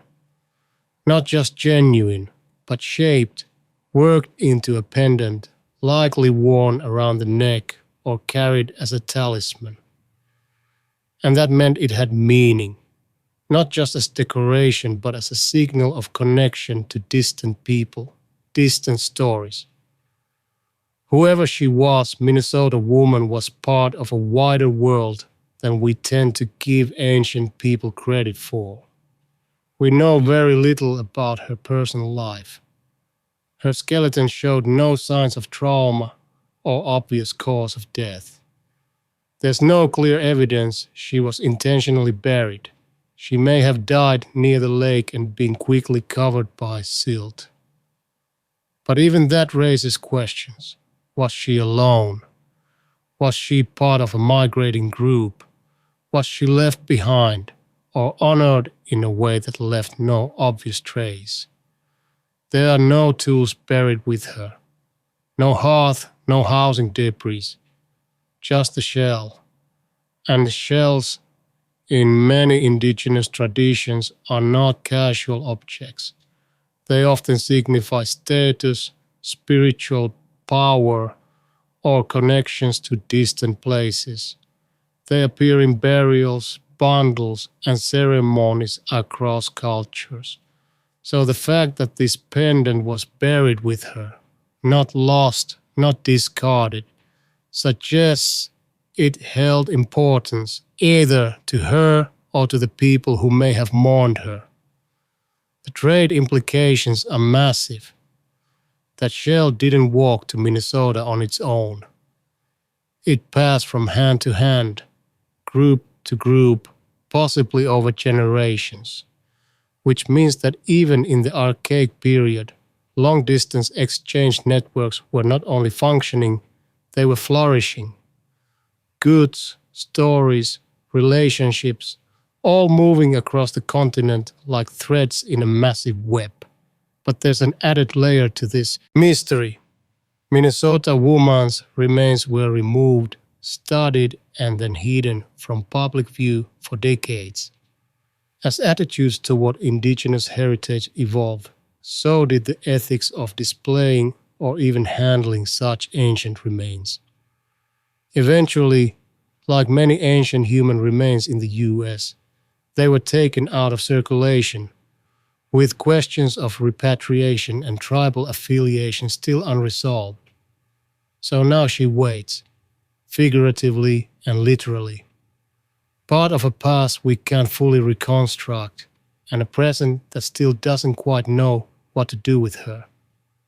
But hers isn't the only ancient human story in Minnesota obscured by layers of earth and uncertainty.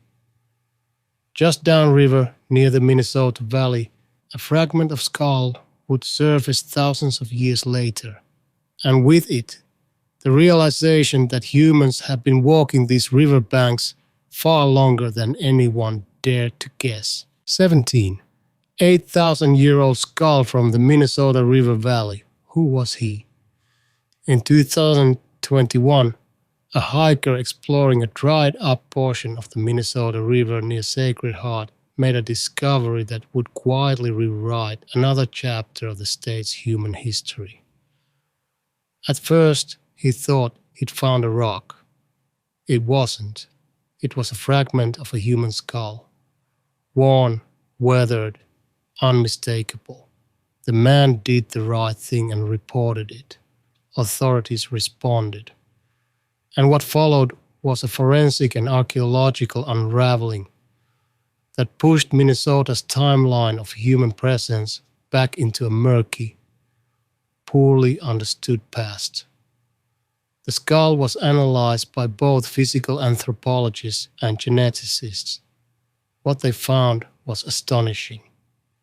Radiocarbon dating placed the age of the bone at nearly 8,000 years old, similar in age to the so-called Minnesota woman from Pelican Rapids and even comparable to Browns Valley man.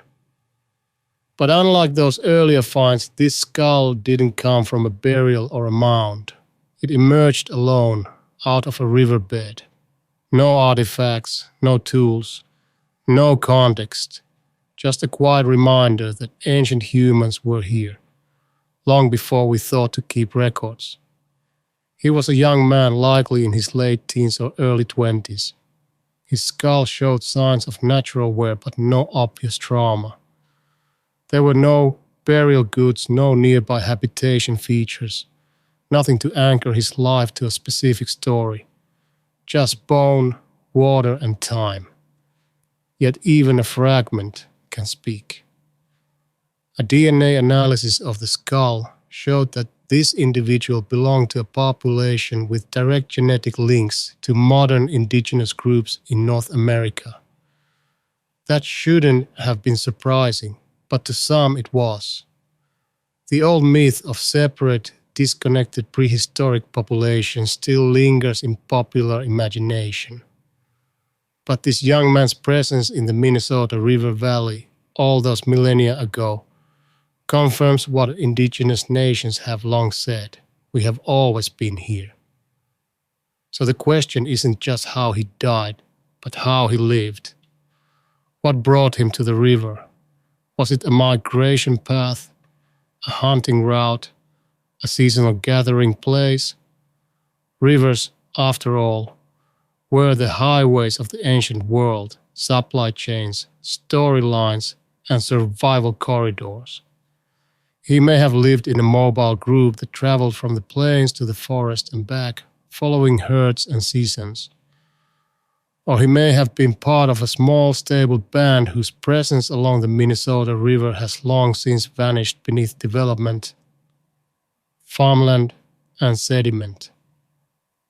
And still, one wonders, why do these ancient human remains continue to surface along this river system in isolation, in fragments, like memories breaking through the crust of modern time? Part of the answer lies in geology. The Minnesota River was carved by catastrophic glacial floods thousands of years ago. Its valleys and floodplains are layered with silt, loam, and secrets. When the water levels drop due to drought, diversion, or construction, the land occasionally reveals what it's been hiding, not in full, just in pieces. There's also the uncomfortable reality that many of these ancient remains were never discovered in a respectful sense. They were found because erosion happened, because someone was digging, or because infrastructure projects disturbed soil that hadn't been touched in millennia. In most cases, no ceremony followed, no return. Just a lab, a case number, and a debate. We don't know what tribe this young man came from. We may never know. His language is gone. His name is lost. But he was someone. Someone with kin, with stories, with a place in a system far older than the state that now claims the land he once walked. And while he may be among Minnesota's oldest, he's not alone. Not far from where his remains surfaced lies another kind of evidence, not human but human-made. A site where ancient hands shaped stone into tools long before history books bothered to start keeping score. 18. Bradbury Brook, Aitkin. Oldest dated stoneworking site near the quiet falls of Mille County, just outside the small town of Onamia. A shallow stream winds through what looks like ordinary northern Minnesota woods. Trees lean over the water. The grass hums with insects in summer. Nothing here screams prehistory. It whispers it softly beneath the soil. And in the 1990s, when construction crews were preparing for a road widening project near a place called Bradbury Brook, that whisper finally became audible. Archaeologists brought in for a routine survey uncovered something rare. Not a burial, not a village, but a workshop. One so old it nearly escaped the timeline of known human occupation in the region. Bradbury Brook is now recognized as the oldest scientifically dated stoneworking site in Minnesota, clocking in at around 7,500 BCE. That's not just early, that's ancient even by Paleoindian standards. Long before the rise of mound building, before ceramic pottery appeared, before even the recognizable cultural signatures of archaic or woodland peoples Someone was sitting beside a brook in what would one day be Minnesota, cracking rocks into meaning. What they left behind was subtle but unmistakable. More than 125,000 lithic fragments scattered across a broad area.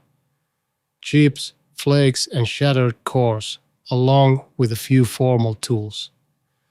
Most of the debris was from the manufacture of stone tools, projectile points, scrapers, cutting implements. The sheer volume of discarded material suggests this wasn't just a one-time stop. It was a place people returned to, possibly seasonally, possibly over generations, to make and remake the things they needed to survive. The stone itself came from nearby sources, including Knife Lake Siltstone and other local materials. The people at Bradbury Brook weren't importing exotic toolstone from afar. They were using what the land gave them, efficiently, intelligently, and without waste. There's something eerily intimate about a site like this. A village or a burial is built to be seen, remembered, visited. A workshop like Bradbury Brook was meant to disappear. After all, why mark the place you sharpen your blades? It was functional, not ceremonial, a means to an end. And yet, it's the function that tells us the most. These were people who understood the landscape, who knew where the good stone was, who traveled with purpose, followed game, set up temporary camps, and carried knowledge that can't be fossilized. And here in this unassuming patch of forest, they left their shavings behind, stone crumbs leading back into the misty past. But there's also mystery here. For all the material discovered, there were no signs of dwellings, hearths, or long-term structures. No pottery, no burials, just tools. Or more precisely, the making of tools.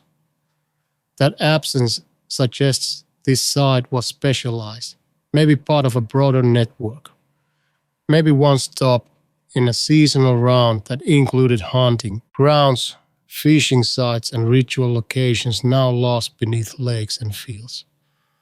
And while the dating was secure, thanks to radiocarbon testing on associated organic layers, the people themselves remain shadows. We don't know what language they spoke, how they dressed, what stories they told as they worked stone beside the brook.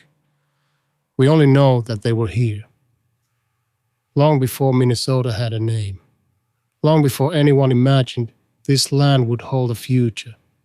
And yet, not far from Bradbury Brook, lies a site where time runs deeper still. Where stone isn't just knapped, it's hammered, stretched, and transformed into metal. Where the earth gave up not just tools, but copper, and with it a new kind of mystery, one forged in fires. 19. Paka Point, Mille-Lacs-Cathio, all copper at scale. In the wooded folds of Mille-Lacs-Cathio State Park near the shoreline of Minnesota's second largest lake, there's a place where the pass rises quietly out of the ground, without fanfare, without signage loud enough to match its significance. It's called Paka Point. On paper, it looks like just another archaeological site in a state park. But dig deeper, literally and figuratively, and Paka becomes something else entirely. A rare snapshot of Minnesota's old copper complex, preserved in fragments, contradictions, and questions science still hasn't untangled. Discovered in the 1950s during excavation for a new campground, Paka Point immediately signaled that it was not ordinary. Crews unearthed multiple burials, some in flexed positions, some extended, along with tools, projectile points, and ornamental items. Among them were copper implements, spear points, knives, awls, and beads, crude by later metallurgical standards, but undeniably deliberate in their shaping, and older than expected. Radiocarbon dating placed the earliest layers of use around 1500 BCE, with signs of occupation extending into later woodland periods. The copper alone would have made Paka Point notable, but it was the scale and the diversity of materials that elevated it to mystery. The site revealed a long span of intermittent occupation, not a village in the permanent sense, but a place people kept returning to over centuries.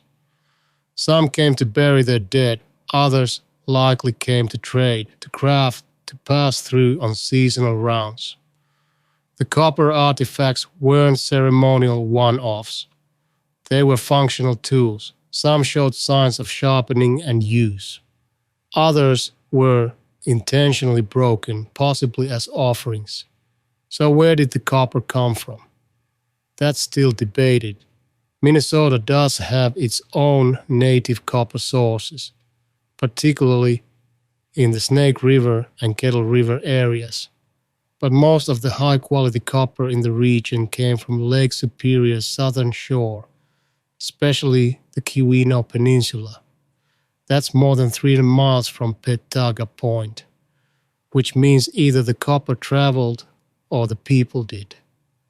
Either way, the logistics are stunning. No roads, no horses, just canoes, trails, and memory. Knowledge passed down not on maps but in stories. You go this far, then turn where the stones are red, then 3 more lakes, then the ridge with no trees. That kind of navigation, the kind that gets you to copper again and again across centuries, isn't random, it's legacy. Yet even with all this evidence, archaeologists still debate what copper meant to the people at Paka Point. Was it a utility, a sharper, more durable material than stone? Or was it a symbol, used sparingly, imbued with meaning, reserved for burials and rituals? The answer is likely both. Some tools show wear consistent with practical use, cutting, scraping, piercing. Others are too delicate or too decorative to have served any daily purpose, and still others seem intentionally crafted for burial, items meant to follow the dead, not assist the living. That duality, utility and ritual, mirrors the broader puzzle of old copper culture across the upper Midwest. These weren't full-scale metal workers, not in the smelting sense. They didn't melt copper, they cold-hammered it, annealed it with heat, shaped it through patience and repetition. And somehow, without writing, without metallurgy as we define it, they managed to make objects that still catch the light 3,000 years later. And Paka Point wasn't an isolated anomaly. It was part of a bigger story, one still unfolding across the forests and lakes of northern Minnesota. Because if copper tools were found here, they were probably used elsewhere. And the question isn't just how they were used, but why some tools were never used at all. Because across the state, copper appears in strange places, burials, riverbeds, mound sites, often without clear explanation. Some tools are pristine, some are broken on purpose, some are missing entirely. And what links them all is the same silent question that shadows so many prehistoric finds. Was this meant to be practical or sacred? 20. Old copper in Minnesota, generally, tools or symbols. Somewhere between the practicality of a knife and the reverence of a relic lies the true story of copper in prehistoric Minnesota. And no one, not archaeologists, not tribal historians, not the copper itself, has agreed on which side it leans toward. Because copper in this region is a riddle embedded in a contradiction. It was clearly useful, but it was also clearly treated with care. Some copper was sharpened and battered into utility. Some was buried with the dead, untouched, and some appears in places where it seems to serve no immediate function at all, unless that function was meaning.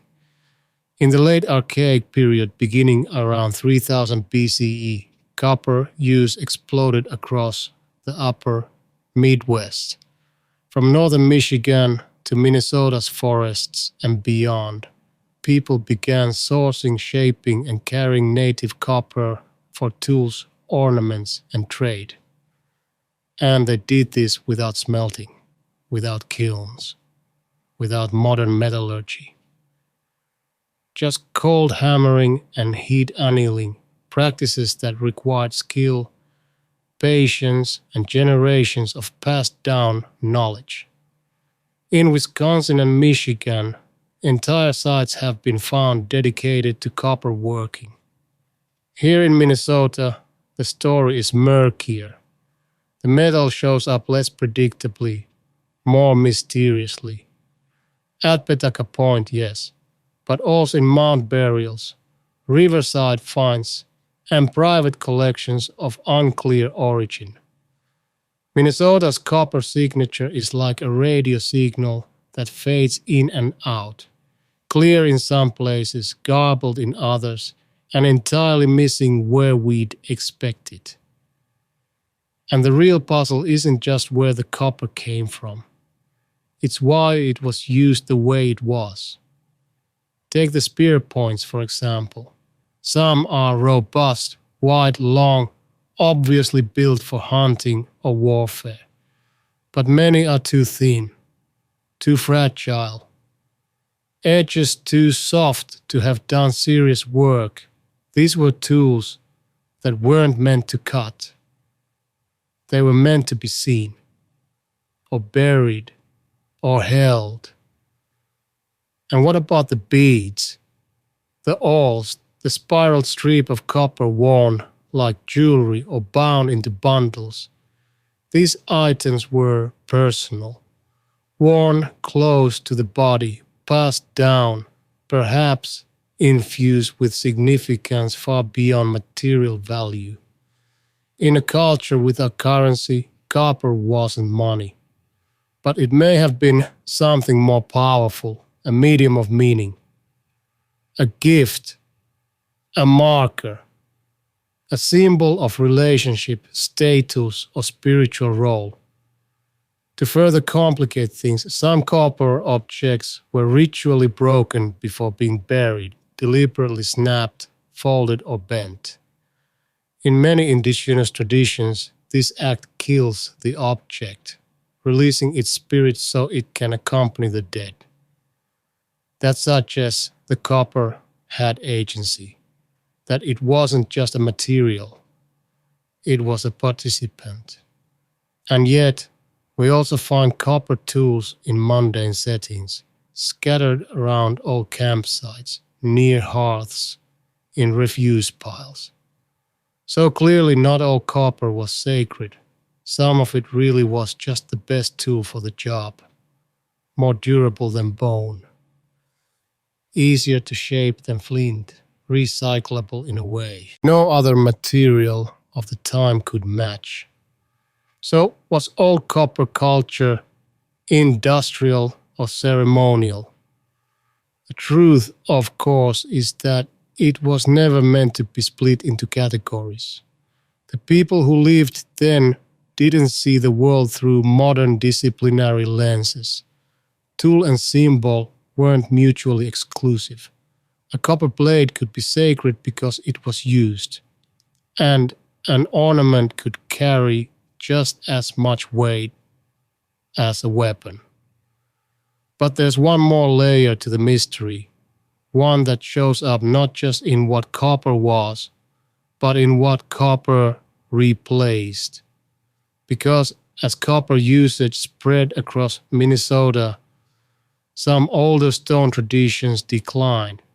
Not everywhere, not all at once, but the choices people made between copper and chert, between siltstone and metal hint at something deeper, a shift in values, habits, or maybe even belief systems. So why did some groups continue using Grand Meadow chert while others embraced copper? Why did Knife Lake siltstone persist in one region while another quietly transitioned to metal? Was it geography, culture, status, or something else entirely? Because materials tell stories. And when people start choosing one over another, it's never just about what works best. It's about what means the most. 21. Knife Lake versus Grand Meadow. Why pick one stone over another? Somewhere between the quarries and the campsites, the flakes and the finish points, lies a question archaeologists still haven't answered. Why? When given multiple raw materials, did ancient Minnesotans choose one over another? Why Knife Lake siltstone in the north and Grand Meadow chert in the south? Was it just a matter of proximity, or were deeper decisions at play about identity, preference, tradition, and maybe even belief? At first glance, the answer seems obvious. People used what was nearby. Knife Lake siltstone, dark, fine-grained and durable, outcrops in the Border Lakes region, especially around the boundary waters. Grand Meadow chert, waxy, light-toned, and easy to nap, was quarried in southeastern Minnesota. Naturally, you'd expect people to favor the material that required the least effort to obtain, and in many cases they did. But then the anomalies start to show up. Knife Lake siltstone has been found hundreds of miles from its source in areas where chert or other materials were available. Grand Meadow chert, too, turns up far beyond Mower County, scattered across Iowa, Wisconsin, and even the eastern Dakotas. These weren't isolated incidents, they were patterns. And patterns imply intention. So what was the logic behind the choices? It could have been technological. Knife Lake siltstone produces fine, sharp edges and resists shattering, making it ideal for precision tools and projectile points. It's a favorite among modern flint knappers who test ancient techniques. Grand Meadow chert, on the other hand, is easier to shape, more forgiving, especially for large blades and tools requiring longer cutting surfaces. If you were building a toolkit optimized for survival in your local environment, the choice of material might reflect your needs more than your location. But tool efficiency is only part of the story. Material choice is also cultural. Certain stones may have been favored not because they worked better, but because they meant more. The look of the stone, the color, the texture, even the sound it made when struck, could carry symbolic weight. In some indigenous traditions, specific materials are associated with clans, stories, or ceremonial functions.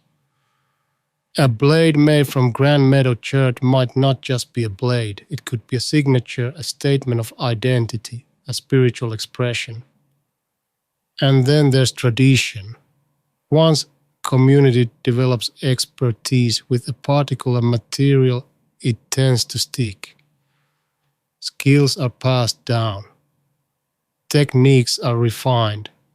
Habits become culture. Even if another stone is closer or technically superior, the weight of tradition can outweigh the logic of convenience. Trade plays a role too. If access to a prize quarry was controlled, either politically, ritually, or socially, then possessing tools made from that material could signal status. It could also serve as a kind of diplomatic shorthand. We're connected to the people who quarry this stone. In that context, a knife-like point found in southern Minnesota isn't just an object, it's a relationship, materialized. And of course, there's always the possibility that we're projecting complexity where none existed. That people simply like what worked. That ancient flea knappers had preferences like modern chefs or carpenters. Some materials felt right, others didn't. Still, the sheer scale of consistency across generations of entire toolkits made from one material, even when others were available, suggests something more than taste. It suggests choice grounded in systems of meaning we can't fully reconstruct. And as we trace those choices through the archaeological record, we start to see cultures not as static, isolated units, but as moving, adapting, exchanging. Different groups, different stones, same rivers. And nowhere is this more clear or more confusing than in the Rainy River region, where mound-building cultures left behind pottery traditions that seem to drift in from elsewhere, only to root themselves in Minnesota soil. 22. Laurel culture on the Rainy, origins and influences. Up in the north, along the gentle bends of the Rainy River where Minnesota and Ontario seem to shrug across a border they never agreed to, there once lived a culture that left behind few words, but plenty of questions. They're known today somewhat impersonally as the Laurel culture, named not for anything they called themselves, but for the place where their pottery was first recognized, Laurel, Ontario. The name stuck. The culture, however, is still sleeping between categories. What we know of the Laurel people comes mostly from two things: mounds and potsherds. Across the Rainy River region, from Grand Mound down through lesser-known sites buried beneath forest and farm, they built earthworks. Burial mounds mostly, often conical, sometimes in clusters, frequently overlooking water. And near these mounds, archaeologists began to find a distinctive type of pottery: thin-walled, grit-tempered vessels, sometimes cord-impressed or decorated with punctate designs. Quietly elegant, unmistakably deliberate. This ceramic is dated roughly between 200 BCE and 800 CE, became the defining signature of the Laurel phase. But where the people came from and what ideas they brought with them remains an open question. Some researchers argue that the Laurel culture reflects an influence from the Hopewell interaction sphere, the vast interconnected network of trade and ceremonial practices that, at its height, stretched from the Ohio Valley to the Great Lakes and beyond. The Hopewell peoples were mound builders par excellence, known for elaborate burials, exotic trade goods, and abstract cosmology. Copper from Lake Superior, mica from the Appalachians, obsidian from the Rockies, items that shouldn't have met in one place did. Laurel sites don't show the same level of extravagance, but the similarities in mound building techniques and ceramic styles suggest some kind of connection, whether through trade, migration, or shared ritual frameworks. It's possible the Laurel people were northern participants in that broader Hopewell network adapting its ideas to their own landscapes and lifeways. Or maybe they were already here, emerging locally from earlier woodland groups, and the Hopewell elements represent influence, not origin. After all, cultures borrow, they remix, they adapt what fits and discard what doesn't. The Rainy River region, rich in sturgeon, birch, wild rice and stone, may have hosted its own experiments in sacred architecture and social organization, parallel to, but distinct from, the better documented centers to the south. The debate predictably hinges on fragmentary evidence. A shard of pottery here, a burial there, not enough to reconstruct the people, but just enough to know they mattered. Enough to know they were doing something deliberate with the land. One compelling piece of the puzzle, Laurel pottery has been found far beyond the Rainy River zone. It turns up in Ontario, Manitoba, even into central Minnesota. Its spread suggests mobility, either of people or ideas. But again, it's not clear which. Were laurel pots traveling with migrating groups, or were they being traded, exchanged as part of interregional alliances?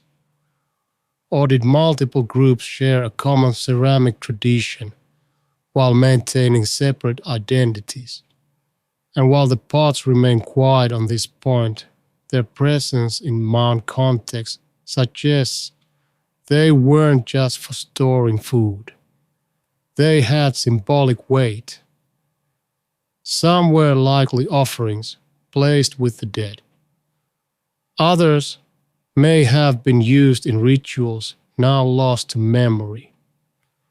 What complicates matters further is that after centuries of laurel presence, the archaeological record shifts. New pottery styles begin to appear. Mound building declines. Sites are abandoned or transformed. What happened? Climate change, social upheaval, cultural evolution.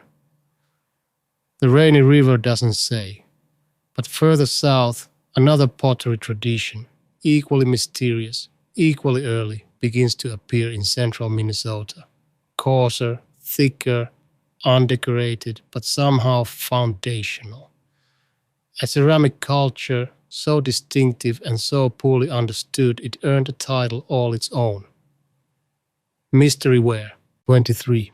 Brainard Ware, Minnesota's earliest pottery mystery ware, beneath the forests and lakes of central Minnesota, long before the rise of mounds, before contact, before borders.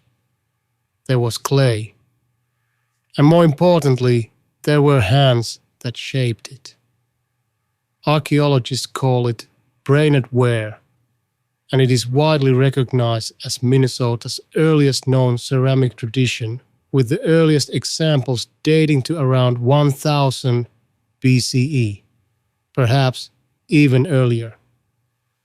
It's not the prettiest pottery in the prehistoric catalog. Thick, gritty, heavy, often undecorated. But its plainness hides a profound mystery. Where did it come from and why does it show up here? So early and so alone.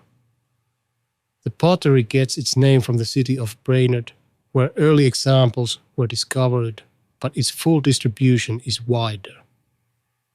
It appears across central and northern Minnesota, particularly around lakes and rivers, in places that suggest seasonal or semi-permanent habitation.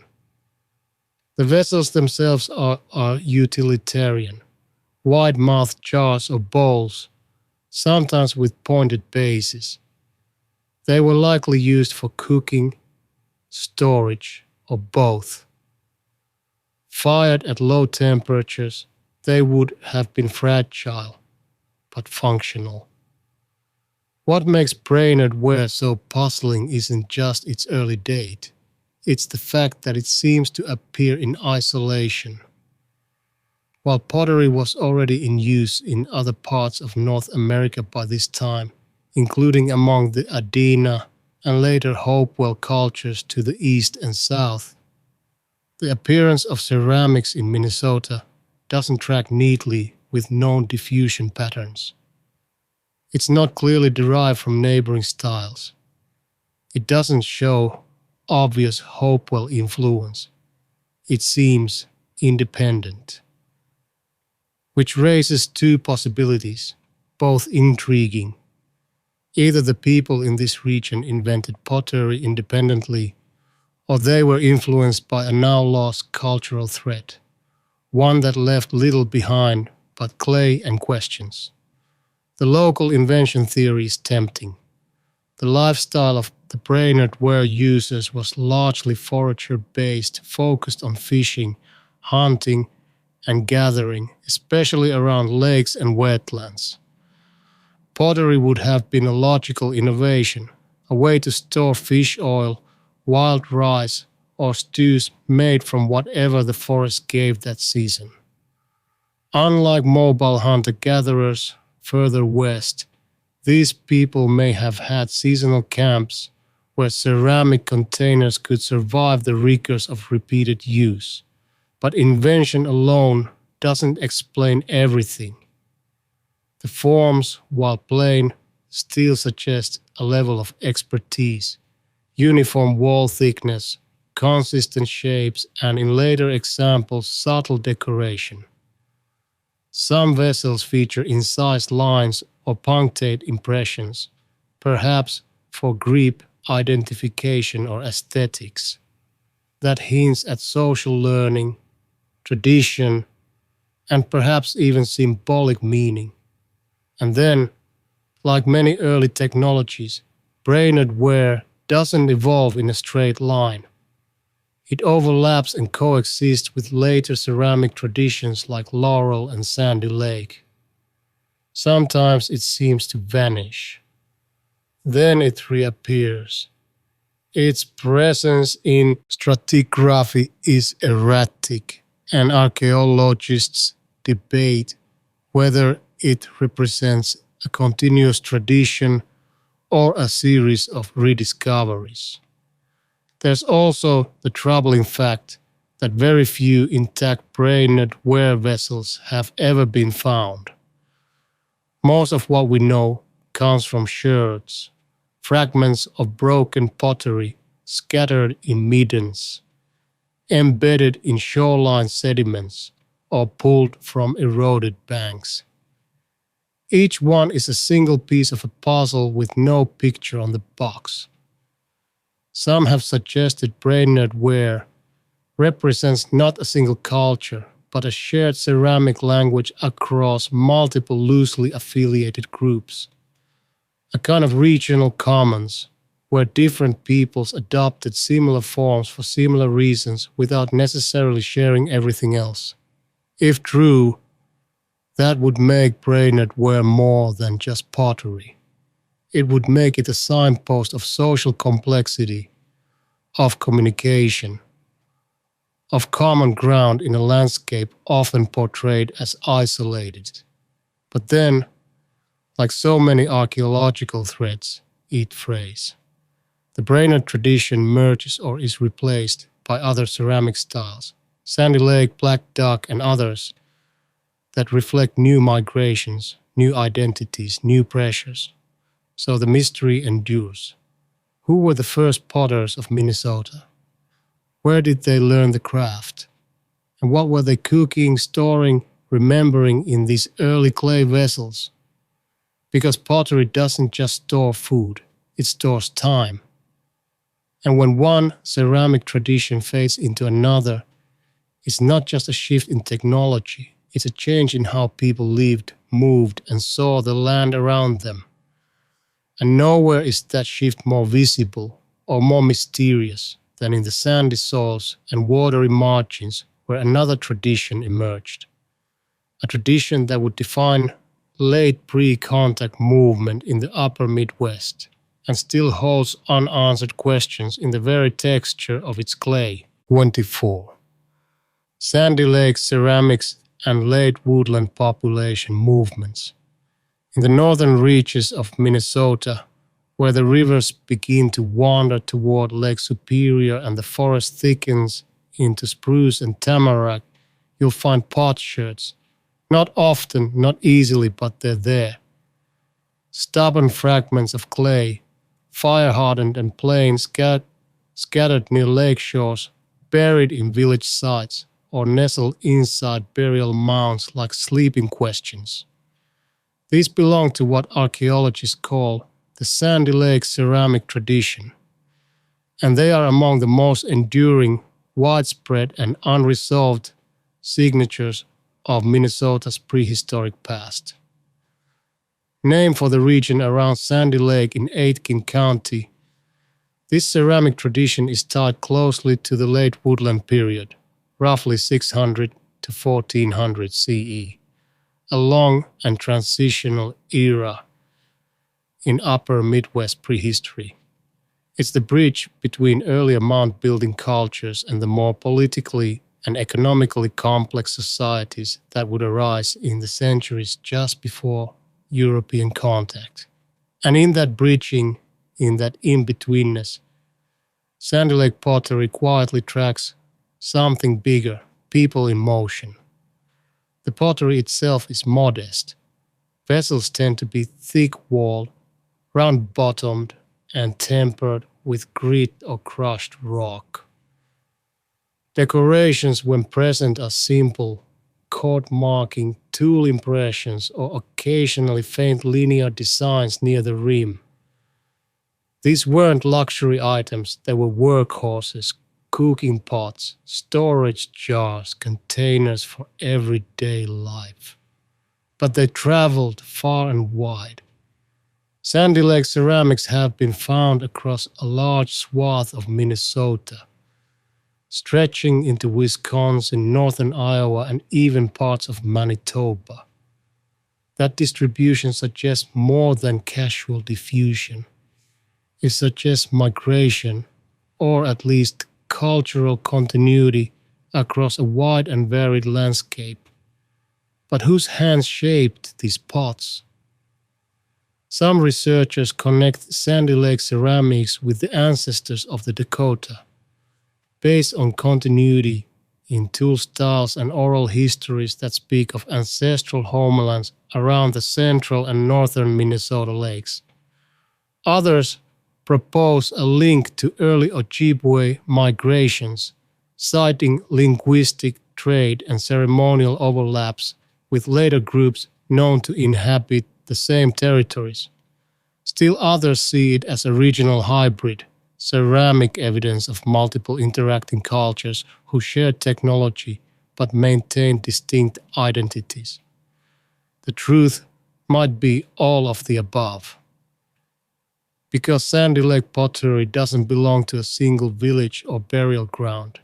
It shows up in places of habitation, yes, but also in seasonal camps, fishing sites, wild rice processing zones, and isolated caches.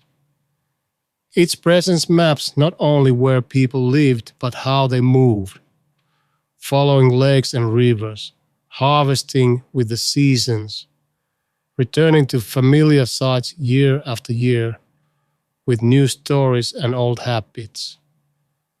There's also evidence that the Sandy Lake tradition wasn't static. Over time, vessel shapes and decorations evolve. In some places it merges with or is replaced by other styles, like Black Duck or Selkirk ceramics.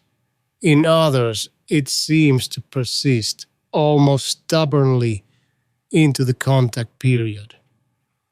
That persistence raises questions. Was Sandy Lake pottery a marker of cultural resistance? A conservative tradition held onto during times of upheaval, or simply a useful form that kept doing what it needed to do? Even more curiously, Sandy Lake ceramics are often found near storage pits, deep, carefully lined holes used to keep wild rice, fish, and other seasonal staples cool and safe. This pairing hints at something important: logistical planning. These weren't temporary wanderers. They were people with systems, with knowledge of place and time, with strategies for surviving and thriving in a landscape that demanded flexibility and memory. And like any system, it left behind traces, not just in clay, but in campsites, trade routes, and linguistic footprints that still echo faintly through place names and oral traditions. Yet just as this picture begins to sharpen, another one flickers at its edge, a site far older than Sandy Lake. A kill site buried in silt and memory where early Minnesotans didn't fire pots, but hunted giants. Because before pottery, before villages, there were bison, and someone knew how to take them down. 25. Itasca Bison Kill. Clearwater Co. Who organized the hunt? Long before there were pots, before there were mounds, before the forests of northern Minnesota had fully taken root, the land around Lake Itasca looked very different. Open, windswept, cold, part post-glacial tundra, part early grassland. And moving across that land were creatures that no longer roam it. Massive, prehistoric bison, larger than any wild bison seen in North America today. They were not easy prey. Taking one down required more than strength. It required planning, coordination, timing, and people who knew what they were doing. At a site just a few miles from present-day Lake Itasca, archaeologists uncovered what's now known as the Itasca Bison Kill Site, dated to roughly 6500 BCE, making it one of the oldest known large game hunting events in Minnesota. What they found wasn't just bones, it was strategy fossilized. The remains of at least 12 bison were discovered in a former pond basin, along with stone tools, mostly side-notched projectile points, characteristic of the early archaic period. These weren't scattered carcasses, they were clustered, concentrated, and arranged in a way that suggested the animals had been trapped, either driven into soft terrain, lured into a low spot, or possibly corralled using some kind of natural or artificial barrier. This wasn't a random kill. It was a hunt, and more importantly, a hunt with a plan. That changes the narrative. We tend to think of early hunter-gatherers in simple terms: small groups, mobile, opportunistic. But the Itasca site suggests something more complex. You don't coordinate a bison kill like this without communication, cooperation, and prior knowledge. You have to know where the animals will be. You have to predict their movement. And then you have to gather enough people at the right time in the right place to pull it off. Some archaeologists estimate that a successful bison drive of this scale could have required dozens of individuals. Not just hunters, but scouts, drivers, tool makers, and likely processors. People to butcher, dry, and preserve hundreds of pounds of meat before it's spoiled. That level of social coordination doesn't happen casually. It implies leadership, roles, possibly even ritual. There's also the question of why here. The Itasca Basin, even 8,000 years ago, was an ecologically rich area. Surrounded by forest and wetland, it would have attracted game, provided fresh water, and supported a seasonal abundance of plant life. But it's the bison, now extinct in this part of Minnesota, that leave the strongest impression. Their presence suggests a different landscape, a different climate, and a window into a vanished ecosystem. The tools found at the site were made from local stone, mostly clear-water chert, suggesting that the hunters were familiar with the region, not strangers passing through. This wasn't a one-time event. It was likely part of a broader seasonal cycle, with groups returning year after year to hunt, gather, and perhaps even teach the next generation how to do both. Yet what's missing from the site is almost as compelling as what remains. No dwellings, no fire pits, no clear evidence of a settlement, just bones, blades, and silence. It's possible the people moved on quickly, as was typical for nomadic groups, or perhaps the structures they used were temporary and left no trace. Either way, the absence deepens the mystery. Who were they? And where did they go? But the story doesn't end here, because not far from Itasca, another bison kill site would be uncovered, this one even older, and it raises a new set of questions about seasonality, reuse, and how early people decided where to return. 26. The Peterson bison kill, Granite Falls, a 7,700, 8,000-year-old event near the modern town of Granite Falls, where the Minnesota River carves a winding path through ancient bedrock. The land once opened up into prairie. Today, it's farm country, corn, soybeans, power lines. But around 8,000 years ago, it was a very different place. Open, wild, and filled with opportunity. It was here that a group of people without permanent homes, without ceramics, without even metal tools, gathered and carried out one of the most organized, large-scale hunts in the region's early history. This is the Peterson bison kill site, named for the family on whose land the discovery was made. The story began in 1938, when workers dredging a small stream unearthed something unexpected. Bones. A lot of bones.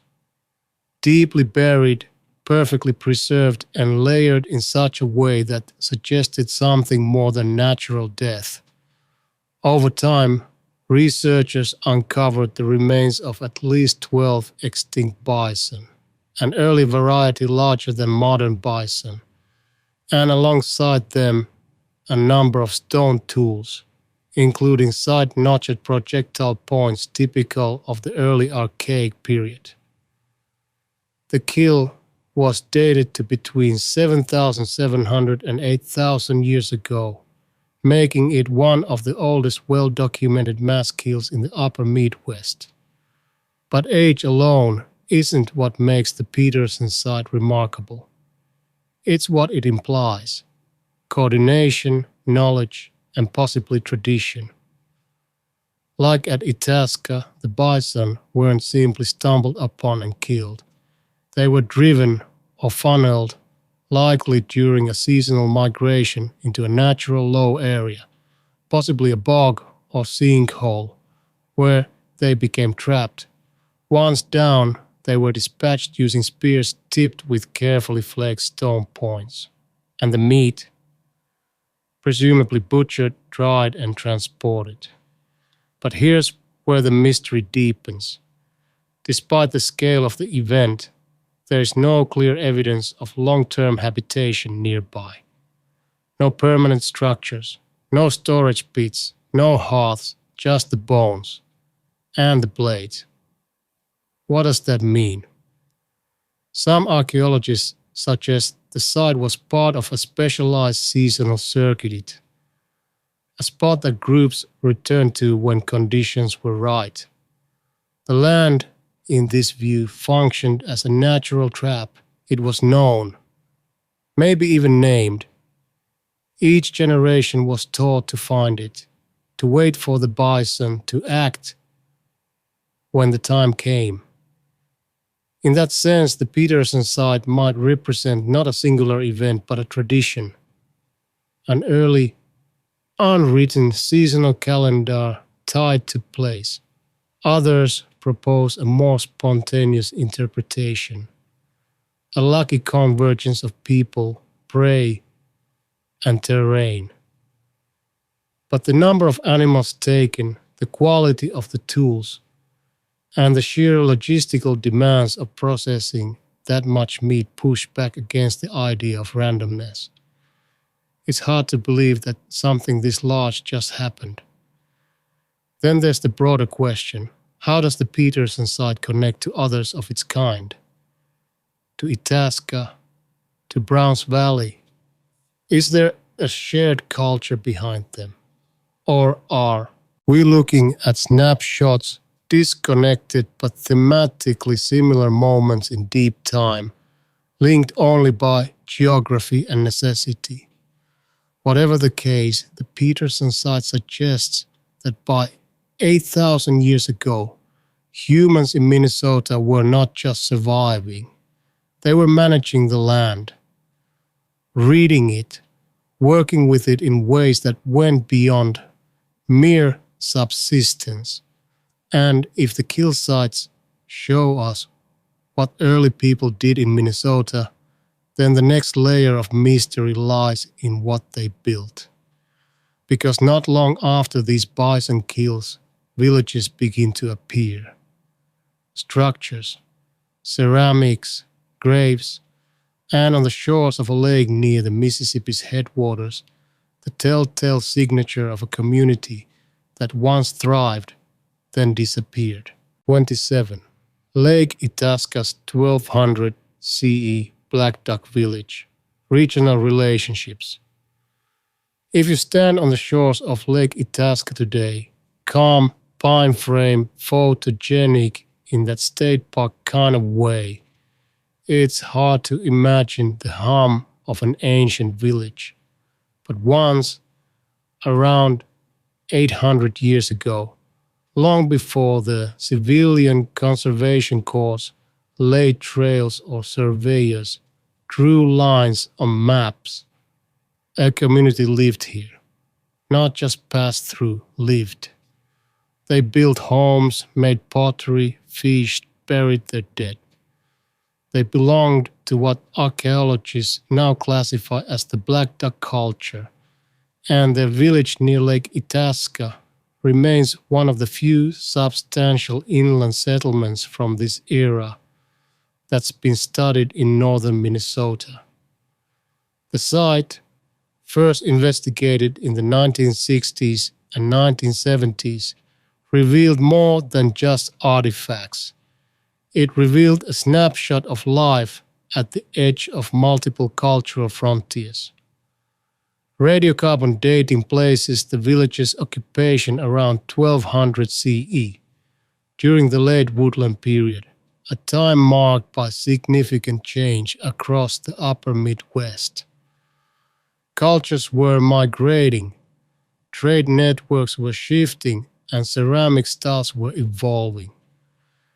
Into this swirl of movement comes the quiet but persistent Black Duck presence, recognizable by their distinctive pottery, burial practices, and the kinds of places they chose to settle. Black Duck ceramics are easy to identify, grit-tempered, often decorated with carefully impressed lines, incised patterns, or punctates near the rim. The vessels are functional but not crude, made to withstand the repeated heating and cooling of daily cooking. These pots, along with tools and animal remains, tell us that the Itasca villagers weren't isolated. They were tied into broader regional relationships, both culturally and economically. But here's the twist. while black duck sites are common in northwestern Minnesota and parts of Ontario, the Lake Itasca site sits a bit out of place, on the southeastern fringe of the known distribution. That makes it interesting, because when a culture pops up outside its expected range, one of two things is usually happening: migration or exchange. Was this a group of black duck people pushing southward, seeking new territory, perhaps following wild rice beds, game, or better fishing? Or was it a hybrid village, a meeting point between black duck and other regional groups like Sandy Lake, or even early Dakota-related populations? The ceramic assemblage doesn't answer the question directly, but it complicates it in the best way. Some sherds found at the site seem transitional, black duck in form but bearing decorative traits borrowed from elsewhere. Then there's the matter of burials. Human remains found nearby suggest formal, intentional interment, possibly with grave goods. The exact nature of these burials remains debated and protected, but their presence hints at a settled, ceremonial relationship to place. Not just a seasonal camp, but a community with continuity. And yet, at some point they left. There's no evidence of conflict, no fire layer, no mass graves, just a fade. The site seems to have been abandoned peacefully, its structures left to rot, its tools left behind, its story left unfinished. Perhaps environmental shifts made the location less viable. Perhaps the community joined larger settlements to the north or west. Or perhaps they simply moved on, as communities often do when seasons, alliances, or memories shift. Whatever the reason, the village at Lake Itasca is one more reminder that Minnesota's pre-contact history was never static. Cultures moved, styles blended, traditions adapted. And speaking of adaptation, around the same time, another material was being extracted with purpose and reverence, a sacred stone, soft to the touch, hard to access, traded across vast distances. Because when you see a red pipe in a museum today, it may have come from a place where the earth itself was considered a living relative. A quarry, not of war or wealth, but of ceremony. 28. Pipestone, Catlynite quarries, earliest use and control. In the southwestern corner of Minnesota, where prairie stretches so wide it starts to feel like sky, there's a vein of stone unlike any other. It doesn't glitter.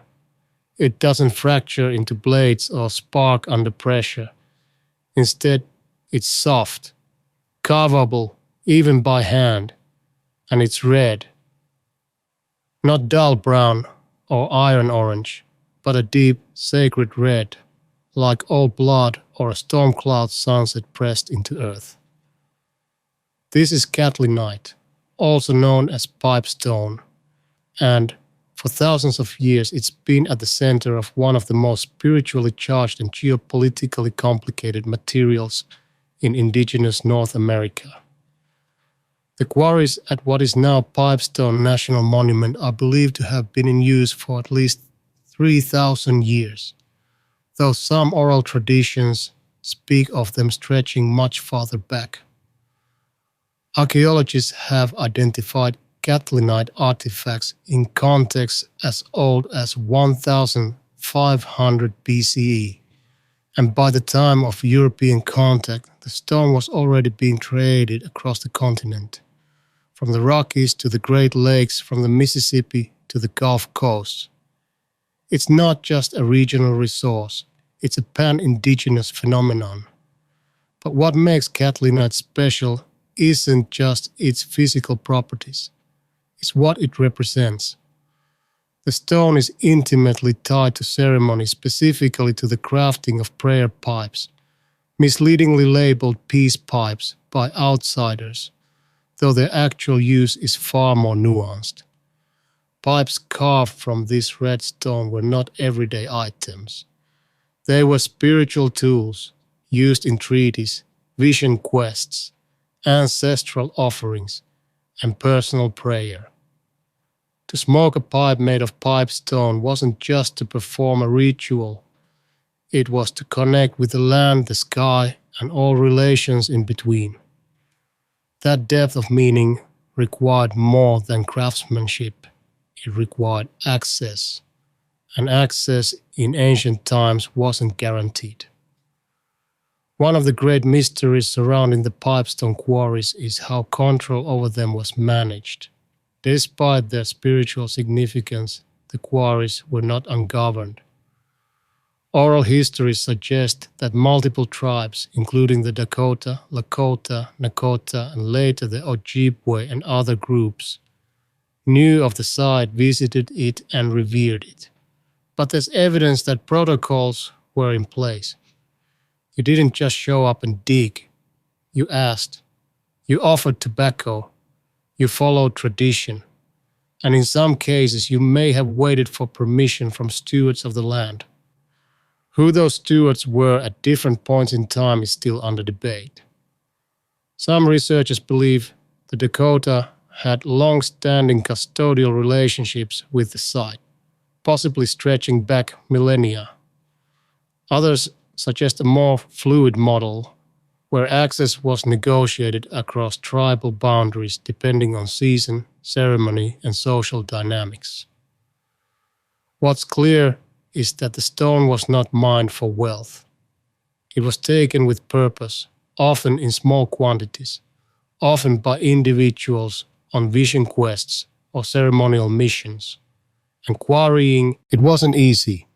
Catlinite lies beneath a layer of hard quartzite, pink, ancient, and stubborn. Getting to the soft red stone meant hammering through a rock that doesn't yield without a fight.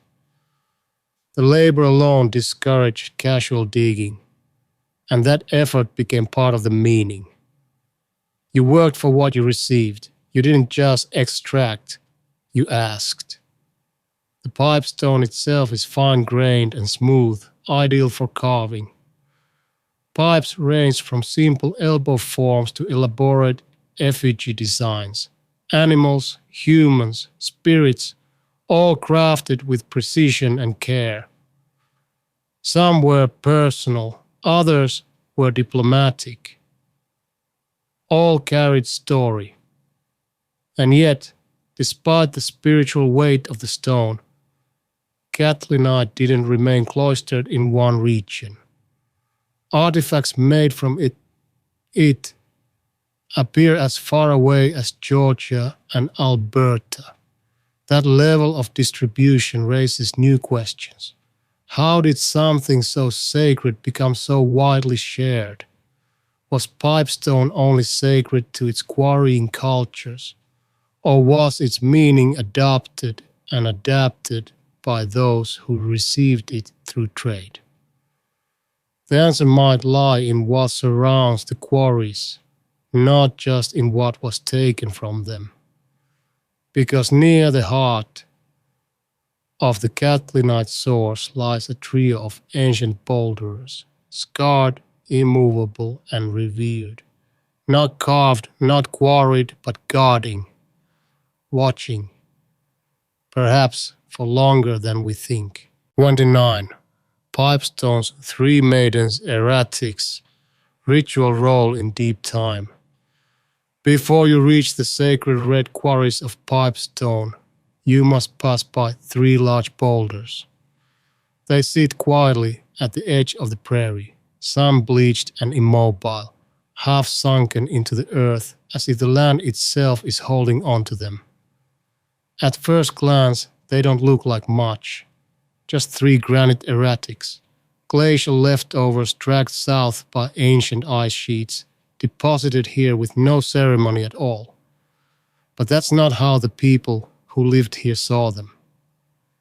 These stones are called the Three Maidens, and according to Dakota and other Plains traditions, they are not just boulders.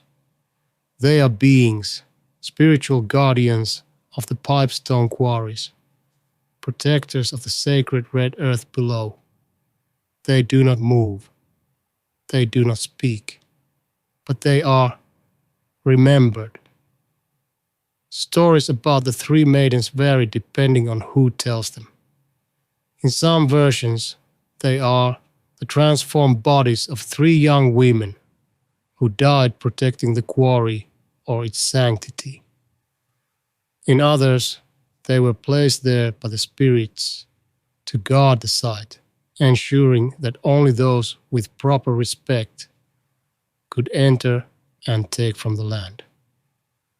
Some oral traditions describe them as sentient, capable of granting or denying permission to quarry the stone. Others say offerings had to be made to the maidens before any digging began. Tobacco, songs, prayers. A transaction of humility in exchange for access. What's especially notable is that the boulders are not made from the local Sioux quartzite or the pipestone itself. Their geological signature matches stone from much farther north, carried here by the same glacial forces that shaped the region during the last ice age, roughly 10,000 to 12,000 years ago. That means they predate human settlement in the region by millennia. Long before the first prayer was spoken here, the maidens were already watching. So how did they become sacred? That's the mystery. It's possible their unique placement near the quarries gave them immediate symbolic weight. Or maybe it was the simple fact that they didn't belong, that they were different, otherworldly, dropped by ice into redstone country like travelers from a distant time. In indigenous cosmology, such anomalies in the landscape often carry power.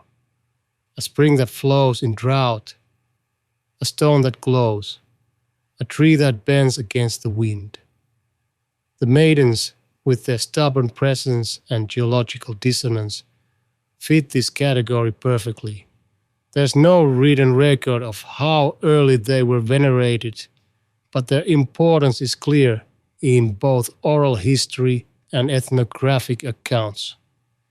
Some early 19th century visitors to the region, including George Catlin, for whom Catlinite was later named, noted indigenous people making offerings near the boulders, treating them not as obstacles but as elders.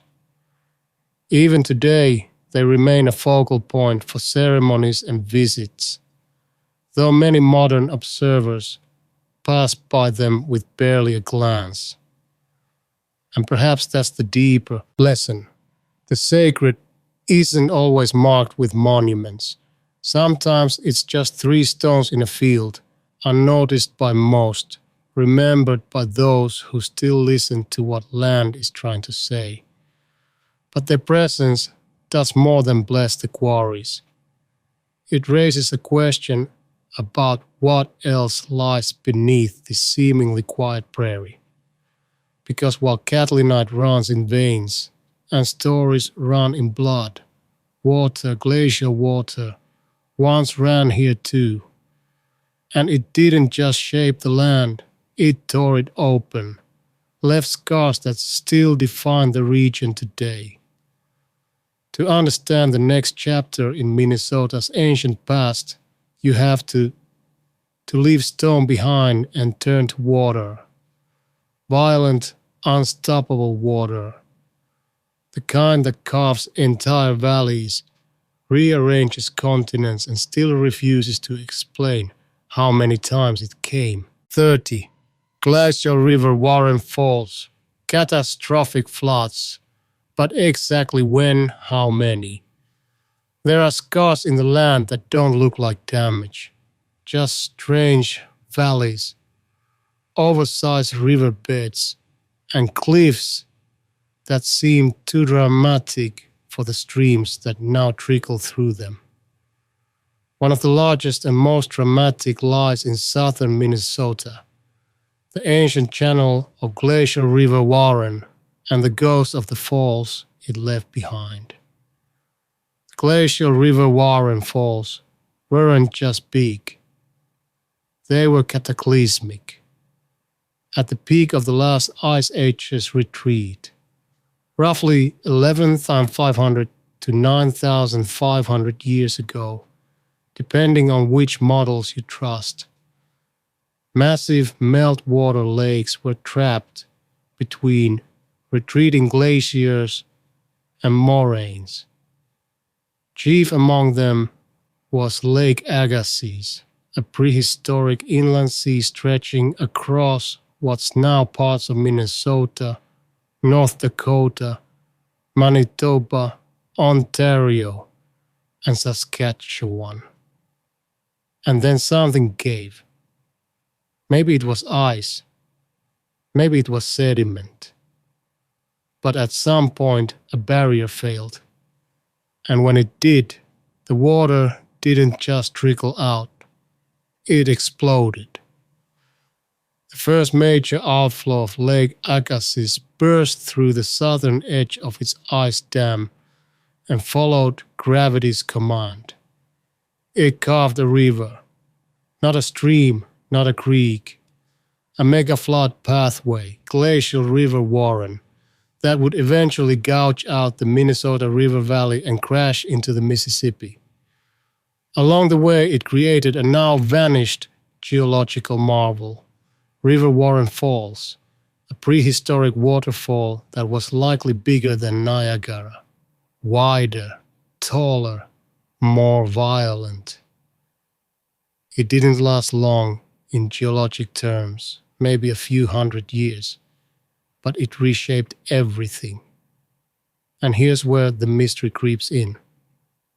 How many times did it happen, and when exactly? We know that Lake Agassiz didn't drain all at once. It was an unstable body, held in place by melting ice and fragile terrain.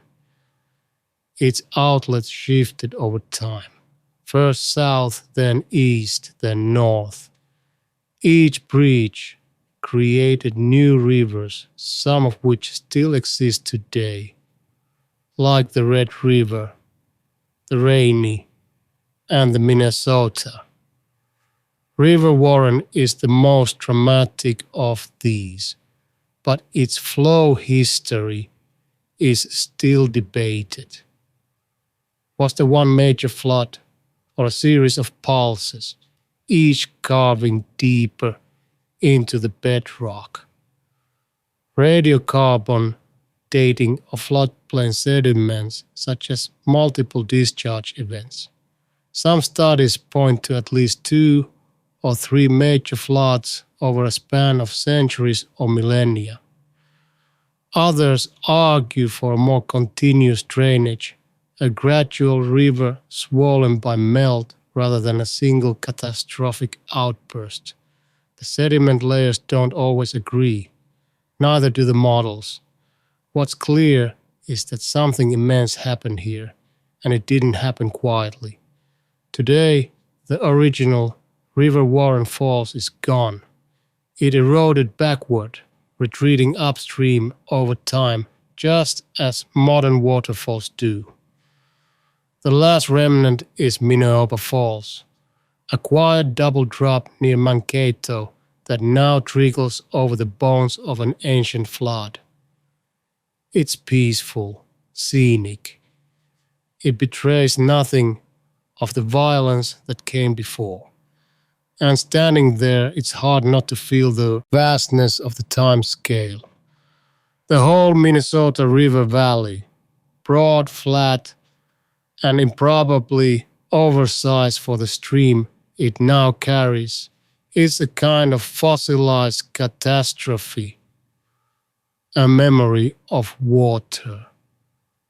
And yet, For all we know about its force, its volume, its geological legacy, we still don't know how many times Lake Agassiz broke loose, or how much those ancient floods impacted the people who would later live along its banks.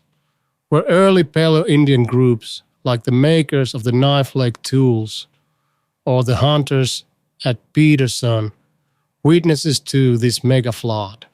Were stories passed down, encoded in memory, translated into ceremony? Did someone once stand at the edge of those ancient falls and wonder if the earth had torn in two?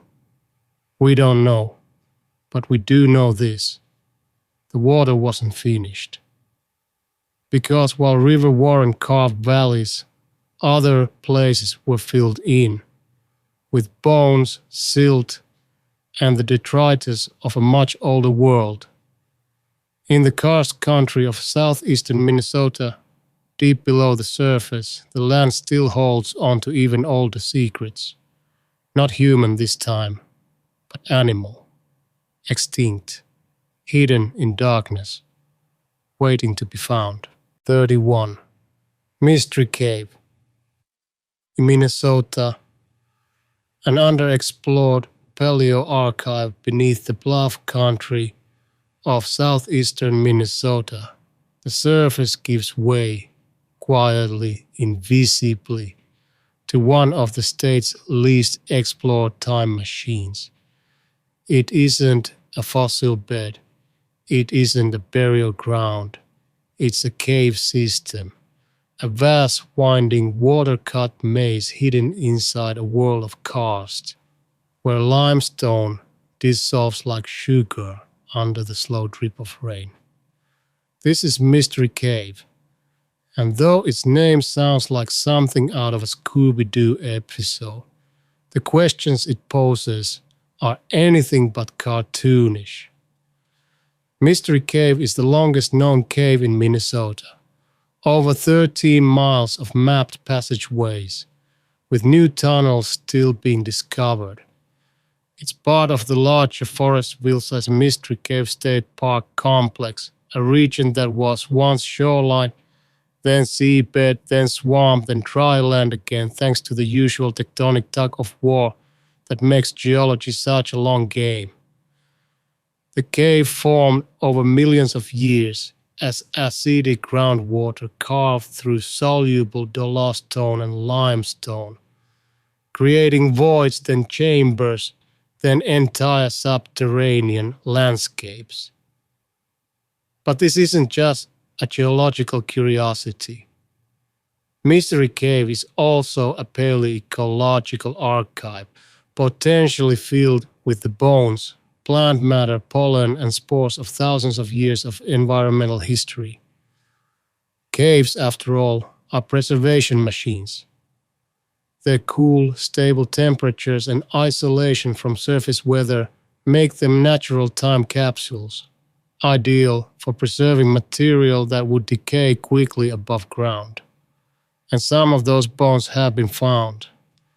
In recent decades, researchers and park staff have recovered the remains of Pleistocene megafauna from within the cave system, creatures like extinct bears and large-bodied rodents. No mammoths or saber-tooths yet, but the potential is there.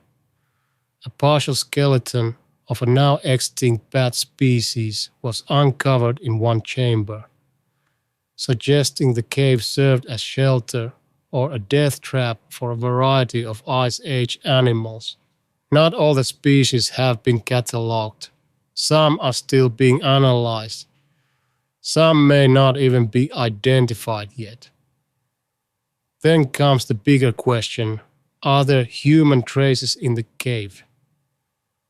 As of now, there's no confirmed evidence of prehistoric human use, but absence of evidence isn't evidence of absence, especially in a place this vast. Caves like these were used across the ancient world for shelter, ceremony, storage, or burial. In nearby states, and across the Midwest there are documented cases of cave use by archaic and woodland cultures. Why not here? The limiting factor is simple: access. Mystery Cave is difficult to excavate. Many of its chambers are narrow, flooded, or fragile. Preservation is a priority for the park, so large-scale digs have been limited. That means the full archaeological potential of this underground archive remains largely untapped. It's possible that in some hidden crevice, behind a wall of flowstone or beneath a collapsed passage, lie artifacts untouched for millennia, scrapers, beads, maybe even bones. But beyond the question of human presence, the cave has something else to offer: a deep, uninterrupted climate record. Stalactites and stalagmites grow in slow rhythmic pulses, recording isotopic data that can reveal rainfall levels, temperature changes, and atmospheric shifts over thousands of years. Ice cores tell one kind of climate story. Cave formations tell another. And if Mystery Cave is read correctly, it could help reconstruct not just what the land looked like in the past, but what it felt like to live there. And then, above ground, the land tells a different kind of story. Because just across the state, beneath highways, golf courses, parking lots, lie the silent mounds, dozens, hundreds, built by different hands in different centuries. And the problem? No one agrees how many there actually were. 32 Indian mounds, statewide. How many cultures? How many faces? Mounds rise quietly. Unlike pyramids or temples, they don't demand attention. They're subtle. Earth pulled into shape, sometimes topped with stones, sometimes left bare. But behind that quiet exterior is a chaotic archaeological riddle. Because Minnesota is a land of mounds, and we still don't fully know how many were built, who built them, or when. From the bluffs of the Mississippi to the margins of prairie rivers, from the Rainy River corridor in the north to the southern hardwood forests, prehistoric mounds appear across the state in dizzying variation. Some are conical, some linear, some ring-shaped, others are shaped like animals, or at least believed to be. Most are thought to be burial sites, but others may have served as markers, platforms, or ceremonial grounds. The problem isn't just the diversity, it's the destruction. By the late 1800s, Minnesota's mounds were already vanishing. Farmers plowed them, road crews leveled them, city developers built over them. And in many cases, no one even took notes. Estimates from early surveyors suggest that thousands of mounds once dotted the state, possibly over 10,000 individual earthworks. Today, fewer than 2,000 are documented in any detail. Many were lost before their context could be recorded. And that has created a forensic nightmare for archaeologists trying to reconstruct cultural timelines. Because here's the kicker. The mound building tradition in Minnesota spans at least 2,500 years and likely involved multiple distinct cultural groups. The earliest mounds attributed to the archaic and early woodland periods date back to around 800 BCE. These were small, simple, and usually contained cremated remains. Later, in the Middle Woodland, more elaborate conical mounds appeared, often tied to the Laurel and Hopewell-influenced cultures of the North. Then came the Black Duck, Sandy Lake, and potentially early Dakota-related traditions, each modifying or repurposing earlier mound sites. The result? Layered sites. One mound might contain burials from 3 or more different periods, stacked like a silent archive of death and ceremony that makes interpretation nearly impossible without extensive excavation. And many surviving mounds are protected either by law or by the wishes of descendant communities. There's also the question of function. Not all mounds contain burials. Some were found empty, others held only burnt soil or fragments of charcoal. Were they cenotaphs, symbolic graves, platforms for rituals, territorial markers? We still don't know. And then there's the location problem. Mounds cluster along waterways, especially the Mississippi, Minnesota, and Rainy rivers. But some appear in seemingly isolated spots. What determined their placement? Sacred geography, astronomical alignment, social boundaries. As with many indigenous constructions, Western frameworks struggle to interpret what wasn't built for explanation. The logic behind mound building likely involved cosmology, community, and ceremony. A worldview embedded in earth, not etched in stone. And just when you think you've mapped the known traditions, one final infamous stone shows up. Not buried, not burned, just found, standing in a farmer's field wrapped in legend and carved with runes no one can agree on. 33.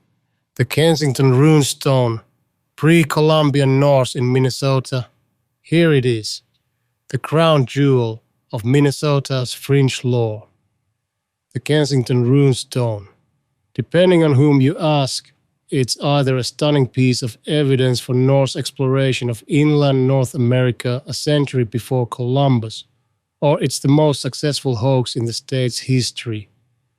Chiseled by a bored 19th century Scandinavian farmer with a flair for drama.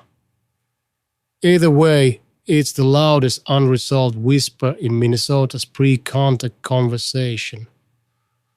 The stone was discovered in 1898 by Olof Åman, a Swedish immigrant farmer digging up a tree on his land near Kensington, Minnesota.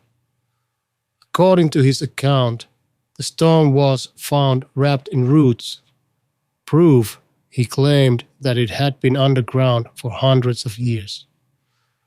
The slab itself, about 200 pounds of grey wacke, was covered in runes, which Åman said he couldn't read. Once translated, the inscription told a bizarre tale. A group of Norse explorers, 30 in total, journeyed from Vinland into the interior in 1362. 10 men were killed. The rest left the inscription behind before heading back east. It read like a page from an adventure novel, except it was carved into a rock, and Åman insisted it was real. Experts were skeptical from the start. Many linguists pointed out anachronisms in the runes, characters and spellings that didn't match known 14th century Norse. Some claimed the language looked suspiciously like 19th century Swedish. Others noted the dramatic storytelling tone, more fitting for romantic nationalism than medieval explorers.